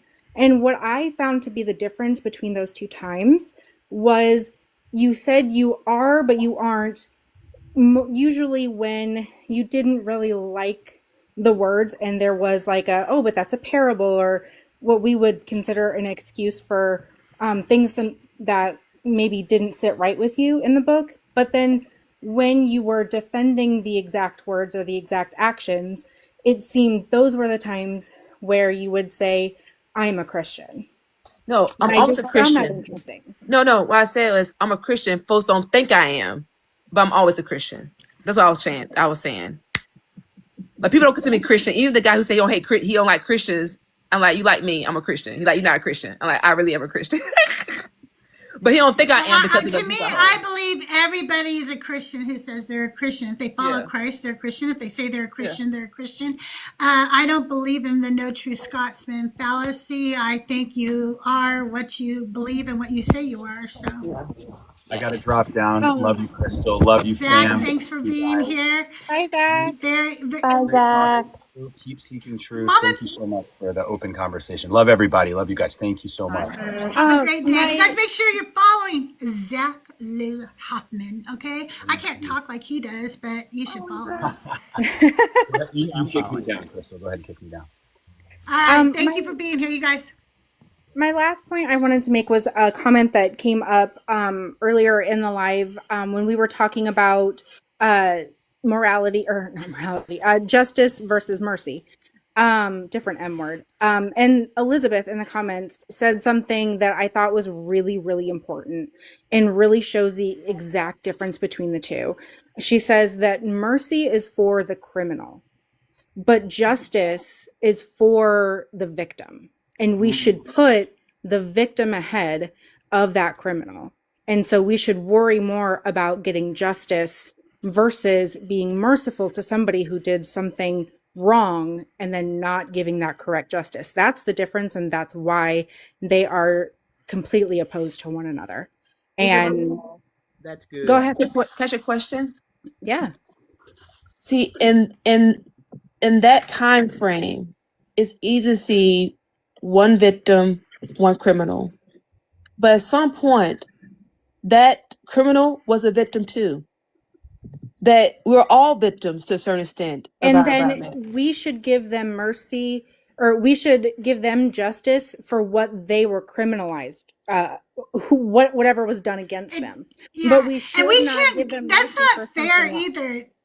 Yeah, and that's not really fair to say, because if somebody does not break the chain, then it never ends, and we just make excuses and go. So for me, I don't spank. Can I relate this to something very, very, I think that you'll really like, you may not agree, but to me, it's the perfect example is when we have young men in high school or in college that are in sports, SA a woman. And what does the judge do? Well, they've got so much life ahead of them. So we're going to give, and they've never done anything bad before. So we're going to give them mercy and not really prosecute them very much. They might get some community service or a fine. But then that victim never gets their justice. And you're putting the criminal ahead of them. Now, if they were victimized previously in a different way, that man was victimized for something else, then he should get needs to justice seek his for justice. that. Yeah, but that and that's doesn't what I'm mean that saying. Like, we can't go. Right, we can't go, oh, well, when he was little, he was SA'd, and that's why he went on to SA, because I don't fucking SA people. Yeah, I was SA'd. I don't fucking SA people, so that's not an excuse. I didn't get my justice, so I don't have to give other people. I don't have to go, hey, I can do things different than what happened to me. No, no, right? and And so that's yeah, not an excuse. Just because I didn't get my justice doesn't mean that other people shouldn't get their justice if I harm them. no, and that's not. I hope I understand what I'm saying. What I'm saying is that I get that people should go to prison. I get that. I'm saying that that is a mercy to them, to people who cannot seem to stop themselves. That's a mercy to them. To me, I look at it as a mercy I don't see thing. that. I see it just and I see it just and merciful. I see it I both think hand in it's hand. I think there we're stretching the definition of the word mercy to be able to say that God is merciful because we want to say that. I don't think though that when you look at what's actually happening that word actually fits there. Okay. And I think I that's really do gotta a go. thing So Christians. Okay, thanks, Liz. And then I'll Mama be in the Bash, you comments. can go Love you right guys. after I said that. All right, thanks for being here. I think that that's where we have a lot of communication problems with Christians is because we will say, here is mercy, here is justice. And they will say, well, I think this is mercy, even though it is literally not the definition that we just discussed. Mama Bash, you wanted to say something, I think. That's true. And it's just like the guy who came up earlier who was determined to say that you're going to the school and you're not being there 24/7 wasn't faith. It's like the way it was faith. Yeah, it's like the way yeah, it was faith. It's like the way we stretch the words out to mean something altogether different. But what I was going to say, Sweet Pea, is like what I see that you're doing is you're grasping onto just the good things about the Messiah. And that's how you're holding on to him. And you're disregarding all of the things that could implicate him in some way that's negative. And that's not fair, at least if you're saying it to us, because you're disregarding all the other things. And what we're saying is, hey, he's both things. He's inconsistent, and he's sometimes unjust, and sometimes he's unkind. Sometimes, yeah, he might be kind, but not always. And that's what we're saying. But what you've decided to do is to just take only the good things, and that's who you're patterning your life after, or so you say. But what you're doing is you're also upholding the belief in this God who does other things, who's also going to come and do away with us at the end, who's going to destroy us at the end. Yeah, I wish, Exactly. or were some of you guys former Christians? Oh, I was. Yeah, I was All a of us Christian were. for years. Okay, before I was on the brink Mama of Bash was a pastor. I was a pastor. okay, before I was on the brink of throwing everything away. If you guys would just take a gander at Unspoken Sermons by George MacDonald, people call him a heretic, but he really did change. I would say revolutionize my way of how I view God and Christ and justice and mercy. He really did. And whether you're not a Christian, I'm not trying to convert any of you guys, but you will see in that book and others that how we view and how mainstream Christianity warped our view of scriptures has been so detrimental to it's so warped. So if you just want to look at something, because that would kind of help me come from away from everything, like help me not to just throw things away. Because when I tell you, when I deconstructed, I was walking in cemeteries, crying my eyes out for months and months and months. The Civil War Cemetery in Kennesaw, where I was at. So when I tell you, I walked this journey of grief, and that book helped me tremendously. It really did. That's a part of it, though. The grief is a part of it, because as a believer, you do want to believe that God is love. And then you have to look around you and come to reality that he's not always. And that is grief. That does bring grief. So I totally understand that. I guess I came on the other side like this. Y'all lied to me. But the thing, I guess, to mean that, but not they. It's the Christians who lied to me.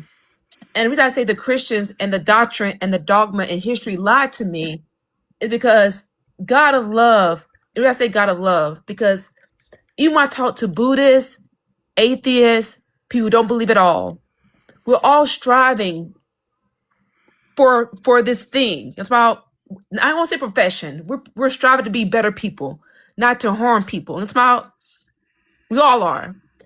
And I'm thinking, why are we striving so hard to just not hurt people? Why does it even matter? It's about, Yeah. it's because of love. And I have to believe that whoever created me, whether it's it, the universe, whatever it is, cares about how I treat people. It cares And I about it. want you to hang on to that. I think that that's just because you're a good person, and I think you should hang on to that. I just think that the God doesn't add anything to it, because what you have to do is to bend yourself into a pretzel to excuse him when he does something that is not loving towards humanity. Which is Because what what you you have I been would, doing. yeah, go ahead. yeah, and I will tell you something. As I deconstructed, my husband Doug started like hearing the conversations I would have with like Mama Bash, her son Bash, Thinker, Justin, and others in the community. And he was still a believer. And then he would wrestle with the text and the things we were saying, very, very similar to the things you're saying. And I said, and I just let him know, babe, like, I think it's okay if you believe in a God. And I think it's okay if you have some idea of what you think this God is. And maybe your idea is that he is loving and he only wants the best for us. And that's fine too. But that is not the God of this Bible. And in order for you to make the God of this Bible be that, you have to stick a square peg in a round hole. Yeah, that's That's not what this says. Yeah, and that's why I deconstructed from. That was what, and I can't tell you guys, like unspoken. But you're doing it. You're the one doing it. No, why tell you You're this changing book? word meanings. You're changing definitions. You're stretching things to have them cover things like a band-aid instead of going, what the fuck? Jesus really said that he wants to fucking kill all the non-believers because they're ungodly? Yes. Yes. The reason I say that, the reason I say that because it allowed me to come to the text and say, this word is not infallible as the people said that it was. And that allowed me to accept the book for what it was, to accept it for where it really is. It's not infallible. These are people grasping with complex concepts and trying to make the best of trying to understand what is this thing that unifies or this first cause, this or why we're here. They're grappling with those hard questions that we're doing today. But it doesn't mean what they said was perfect. It's not perfect. They got it wrong. Something they didn't get it right. Do you read all the other gospels too, or only the ones that they canonized for you? I read Enoch. All I got to was Enoch. I think I run the book. But I started reading the Bible probably. I don't read as much anymore. I really don't. And you're gonna get the part that I don't, because I got what I needed from it. The whole point of the Gospels is to point you to Christ. After that, you're done with it. You're done. No more reading the scriptures anymore. You have now. I don't want him. God, I hate him. No, He's I'm a saying, fucking horrible like, character. You don't have. He's a misogynist and a supremacist, and he see that. fucking is so rude. Because you put on Jesus blood colored glasses, what Joel said, and you go, Crystal, all right, I'm gonna put on these Jesus blood. Okay, it says Jesus said to stone the children. Yeah, I think he means to get stoned sometimes with your children when they're older. I don't know, like I can't. I just spoke with him. Said what? You just spoke with Joel? The way I explain is that I can identify with him. I believe that I tell atheists all the time, and you guys all the time, I guess we have different ways that we frame certain things. I believe in good. I believe in objective good. I believe that's a thing we're all aiming for, which is, I think it's good. I do. So whether you call that good God, whether you call that good something else, I don't know what you call it. I call it God. That we're all aiming for him or it. You call it it. I call it him. I prefer calling him. I'm not aiming for a God at all. I said God. I said God. I said God. I said good. Just good. You can call whatever you want that to be. You're just aiming for good. That's so cool. And so I call that good God. Now his other attributes, whether he know everything at every time, whether he's I don't know all that stuff. That's to me is above my head in a lot of ways. Sweet pea, this just means that there is no reasoning with you then, because you're just going to reject any depiction that portrays him as less than merciful or less than what you want to think He is. That's what we've been trying to help you understand, is that it's sweet peas Jesus. How do all of us get a hold of Jesus if it's only the Jesus that you interpret in your own unique way? We're not inside of your brain. We are not you. We are our own autonomous beings. So that's why I said what I said earlier about that this is not a valid pathway for truth. Because we can't get there the same way you can, because you're interpreting the text and you're just saying, oh, well, God is, I reject that. If you don't like how it sounds, no, I reject that. I reject that. And that just isn't, that's not reasonable. Okay. Shayla, is it Shayla? It's pretty. How do It's you spell it? Shlay. Shlay. It's pretty. Shlay That's all just very day. pretty. But Thanks. I guess to me, it's the reason I brought relationship, because to me, I view things from a relational standpoint.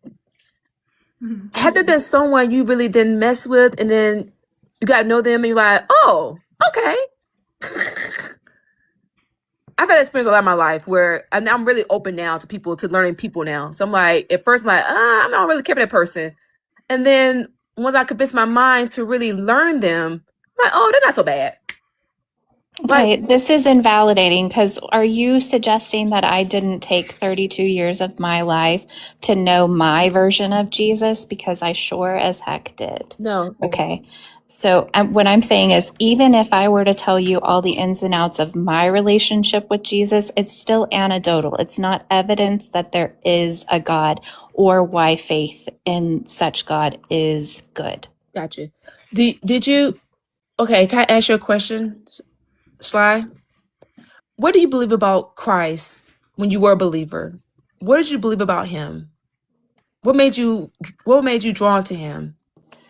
I don't know that that's really relevant or important. It doesn't actually matter. I mean, I believed, I don't know what you're getting at as far as like the reason why this is important to you. Okay, the reason I asked that is that whatever drew you to him, or whatever drew people to Christ, as far as loving, like I said, that whatever that was, and then you read something about what he said or what he did that didn't align to what you believe you knew about him. What made people question not what they read about him, but question him? hmm I mean, I don't know if I really want to go into it. I left faith kicking and screaming. I didn't want to lose my religion. It happened in spite of all of my effort to stay a Christian. And without going into the trauma of it, that's how I can explain that to you. But I was actually a real Christian. Don't worry. I will answer this. I think I can answer this for Schley and probably Mama Bash Go too. ahead, please What do. You brought know me me to well enough. Jesus was indoctrination. If I lived anywhere else in the world, I would probably be a different religion unless it was a Christian nation also. I was brought into Christianity through indoctrination. What drew me to Jesus was indoctrination. What made me stop was an entire process. I liken it to like just an eggshell cracking slowly over time. It just weakened and weakened and weakened until I got out of the shell, because the stories are not true. The Bible has inaccuracies, anachronisms, contradictions. You blame it on man. I'm telling you, if you have an all perfect, all loving, all good God, you can't blame that on man. That's absolutely ridiculous, because anybody who's that perfect could make sure every human being understood them at their own level. That's how fucking perfect and good and kind and wonderful and almighty this God is. He could do it. But what I found more and more is that he doesn't live up to his own hype. And that goes for Yahweh, that goes for Jesus, that goes for the claims made by the disciples. And if I have to go in and negotiate with every single text in order for this to be real, then I am no longer living in reality.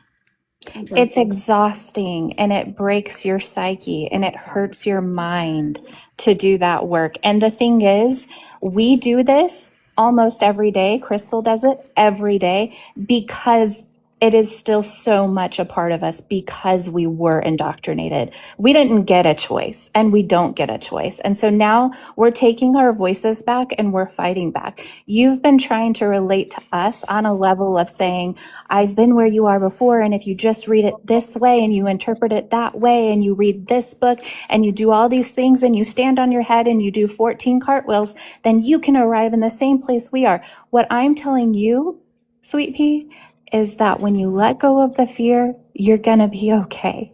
And sometimes the fear still comes back. But I've been where you are. Crystal's been where you are. Mama Bash has been where you are. And it is a process. It is a lot of grief and a lot of anger that you have to work through. But you do not need the Bible. In fact, your ability to forgive your abusers that you spoke of earlier is a testament that you are better and more powerful than this God. See, You're actually a pretty that's, fucking amazing person, but see, Sweet but Pea, see, by that's, the way. but I see, Yes, but you are. that's what I see that in him. And I'm not saying you guys will be like where I'm at if you read this book.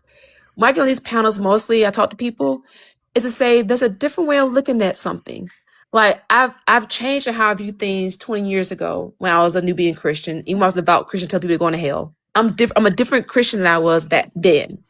That I have evolved in my thinking, in my involvement. One thing I always say now is that Christ is bigger than Christianity. He's bigger than that. You can't hold him within a people who believe a certain set of things about him. His claim was that he's God. So I can look at a Buddhist person and I feel the presence of God with Buddhists and Hindu and atheists. I feel the presence, I feel love no matter what your belief systems are. I can feel it. I feel love between us having this conversation and you guys are not Couldn't Christians that just anymore. be human connection? Can I It just could. love you because we're both humans and we come from the same clan and we come from the same, the same, things here on this fucking crazy earth. I don't need a God to connect to you. I need you to connect to me because I am human. And if we all start connecting on a human level and stopped relying on these deities that fucking do nothing and start relying on each other, it will be us that feeds each other. It will be us that brings down the patriarchy. It will be us that gets rid of the billionaires. It will be us that feeds the poor, heals the sick. The way Jesus said we could, although it won't be magic, we'll be using medicine, we'll be using food, we'll be using fucking resources, okay? Because his promise doesn't work. I've asked Christian after Christian to come up here and heal somebody or feed somebody, and they can't do it because even though Jesus said anything in my name you will be able to do in order to glorify the Father, y'all can't actually do anything, so it never happens. But when we give up the imaginary and start living in reality and start connecting human to human, we start helping each other, Well, human to human. Rabbi Hannah wanted to pop up here real quick, so I want to say hi to her real quick. Hi, Rabbi, how are you? Hi. she was I've like, been Rabbi. Hi. I've been listening for a little bit, and there's something I don't understand because I've never been Christian. And that is the Christian need to defend God. I don't understand that. Jews just say, yeah, he's on some fuck shit. And because we recognize that he's on some fuck shit. So we don't try to explain God. Like that's not, that it's above my pay grade. I'm not here, and I don't believe that God is so small he needs me to defend him. If God wants to defend himself, he knows where anybody is. He can do that. So I never understand. It happens often, and so I'm always curious what makes someone decide they need to defend God. Okay. In these discussions, I don't see it as, I guess you can say defending God. It's like, I think he's the best. And I think he can help. The notion of God and faith to me is beneficial. I don't force on people, but I just like, it's an option. And to me, I don't, because I think he's really awesome. I really do. And I feel like maybe you guys don't see it or see it this way. Maybe if you can see it this way, maybe it'll help if you're open to it, but not to force you to see it or to see how we're much more light than we are different. And maybe he's not this way. Like I would do with anybody that I loved. You know, I hear you. I can only go by what the text tells me. And I'm a theist. I'm not an atheist. I'm someone who is a believer in God. I know how I ended up in deconstruction spaces is beyond me, but here I am. Because I'm a nice lady. You really are. The thing is that I am a theist, but Judaism has a different relationship and a different understanding of God. We don't expect perfection. We can see by looking at the text, the data points that show us that God is conditionally loving, not all loving, that God is conditionally vengeful, sometimes wrathful, sometimes regretful, sometimes makes mistakes that he then has to make up for. And so when somebody says, I see God as all loving, I always want to know where. And does this God have to be all loving for you to connect to them? Because the people of the ancient Near East just saw their God as being like humanity, except their emotions turned up to 11, maybe sometimes up to 13. Yeah. And some of the ways that is good is because if God makes a mistake, but then has to make up for it, and that's God, then how hard is it for Hannah to make a mistake and then have to make up for it? If God can say, I regret that I did this, I won't do this again, then Hannah can say, shit, I fucked up and I will not do this again. Okay. I look at that. I look at God as having the same range of emotions as we do. I do. That's where we got it from. Our emotions are I believe it came from him within a Christian worldview. Now, when it comes to language, I believe that the writers at the time had no other way to explain what they believed God was saying. Like people say that, like we come up with languages all the time. Like right now, like non-binary and things we use to describe things. We have language now to describe things now. More language, more words. That I think in that time period, they didn't have these words to explain exactly what he was saying. What was he actually saying? And I think they were limited in that degree, which is why I think I love the fact that Christ actually came at a point where I think Greek was the predominant language at the time period. And the Greek language to me is more nuanced to me than the Hebraic language. I think that's only because you don't understand Hebrew. It could be. But I know the Greek has like 4 different ways of saying I love you, or love. There are 4 different ways to say love in the Greek. And you believe that Hebrew only has 1? I don't know if I have 4. I just have more than... We have a lot. So the thing is that in Hebrew, one word in Hebrew would take a paragraph and a half to explain in English. Dang. I'm about to learn from you. She's learning from you. You should follow her. Oftentimes the words that get translated into Greek are translated poorly into Greek because there was no one-to-one comparison. So the translators tried to get as close as they could, but there was no way to explain Hebrew into Greek. Yeah, yeah. And I guess that doesn't mean that we could just go every time then a text is uncomfortable for me. I am going to go, well, they screwed that up again. So that's not what Jesus meant, because Jesus only means love, good, and light. And that seems icky. And that's what people are doing with the text. And that's what I was telling my husband before. Go ahead. Believe in the God you believe in. It's not this one. Quit fucking trying to make it be this one. This one tells you who he is. This one says, look, I'm for the guys, okay? It's from the beginning to the end. There's just going to be a few times women are addressed, and when it is, it's to let you know your place, okay? I didn't write this book for women. I didn't write it for Gentiles. I didn't write it for the majority of you, and yet y'all are taking it. You're turning me in to whatever makes you magically feel better instead of staying true to who I told you I was in my words with my prophets and my people. See, that's why I believe personally, and I can understand why it's needed, why he not give another text. He could have gave down another book, spoke to another prophet. But to me, in Christ, it was the living embodiment of what those words were or what they were supposed to mean. That it gave life to them. I don't want him then because he was an asshole. I love him. I don't want him then. I don't want him. Listen, I got to cut the conversation station. It is now 3:00. And Sweet Pea, this has been wonderful. And I hope that we could do this again. I'm live every day, Monday through Friday. And I have different topics very similar, like why is faith good? What do you believe and why do you believe it? Things like that. I try to just like have some really good conversations. And I've really enjoyed our conversation today. Me too. I do want to play a song before we go. Does anybody have a specific request? Play Freebird.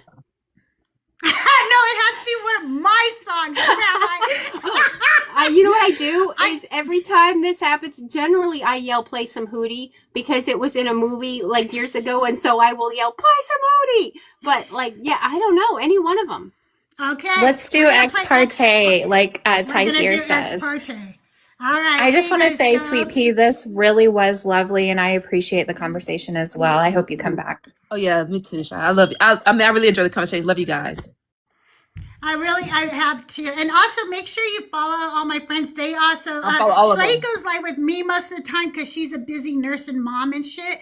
But Mama Bash goes live and Rabbi Hannah goes live on, so make sure you follow them. And here we go, you guys, ex parte. Ex parte.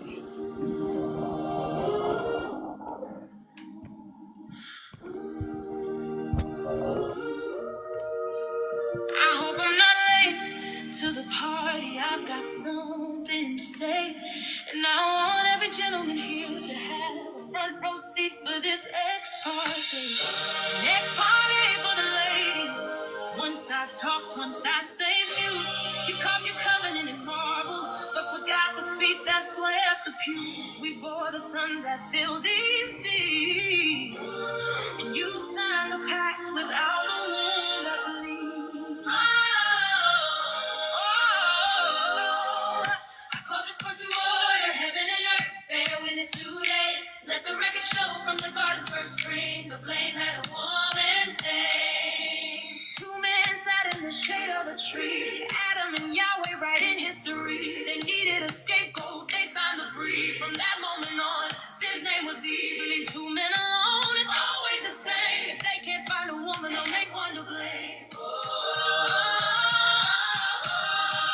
This is my ex-party, my one-woman plea. You created calamity and tried to frame me. You called it divine, but the terms were deceived. I stand unbound with chains at my feet. Oh, I saw a nice peak, no woman was hurt. Shekinah silenced, her fate secured. Let the judge and jury see. The law came by, but we didn't concede. The contract is null as divine. May the record show no woman's side. We never needed a savior or lamb, because the truth is sin's name is man. Sin's name is man.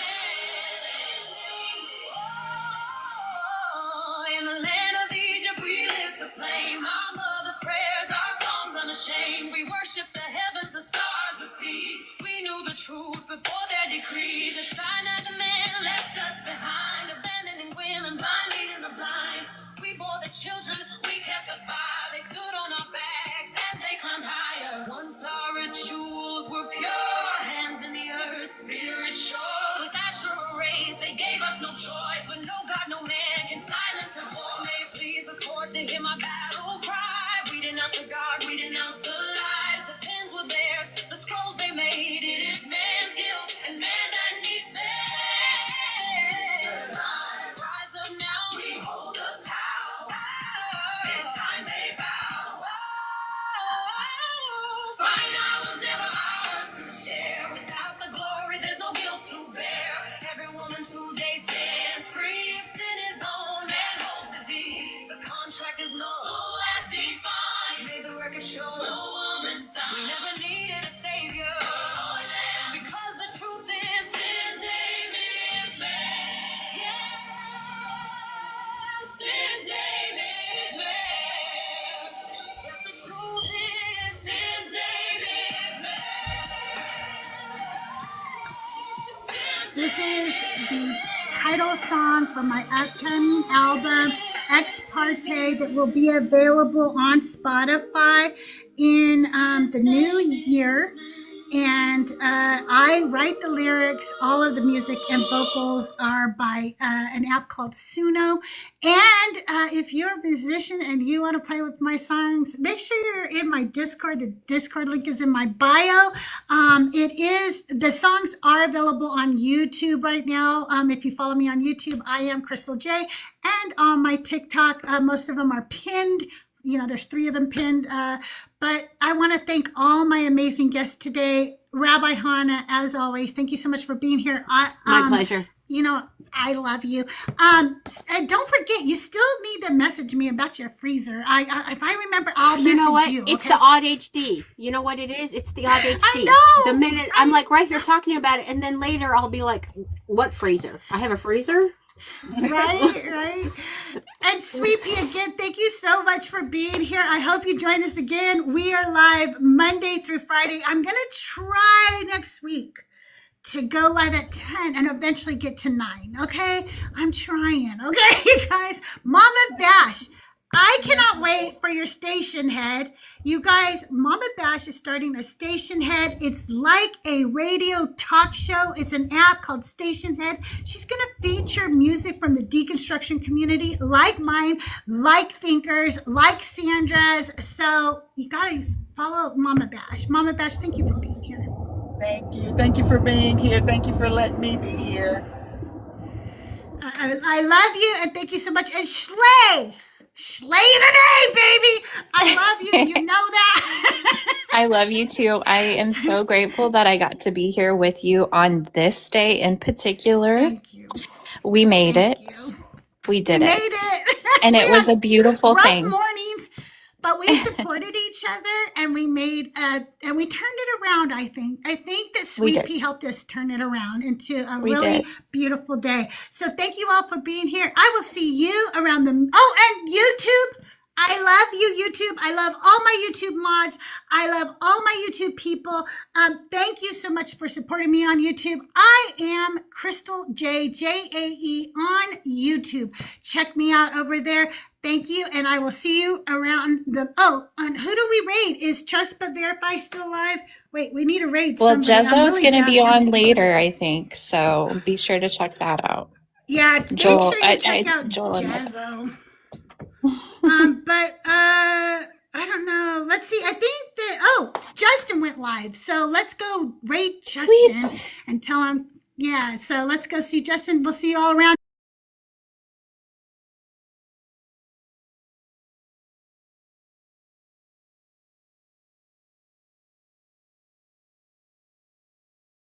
My belief is that if we created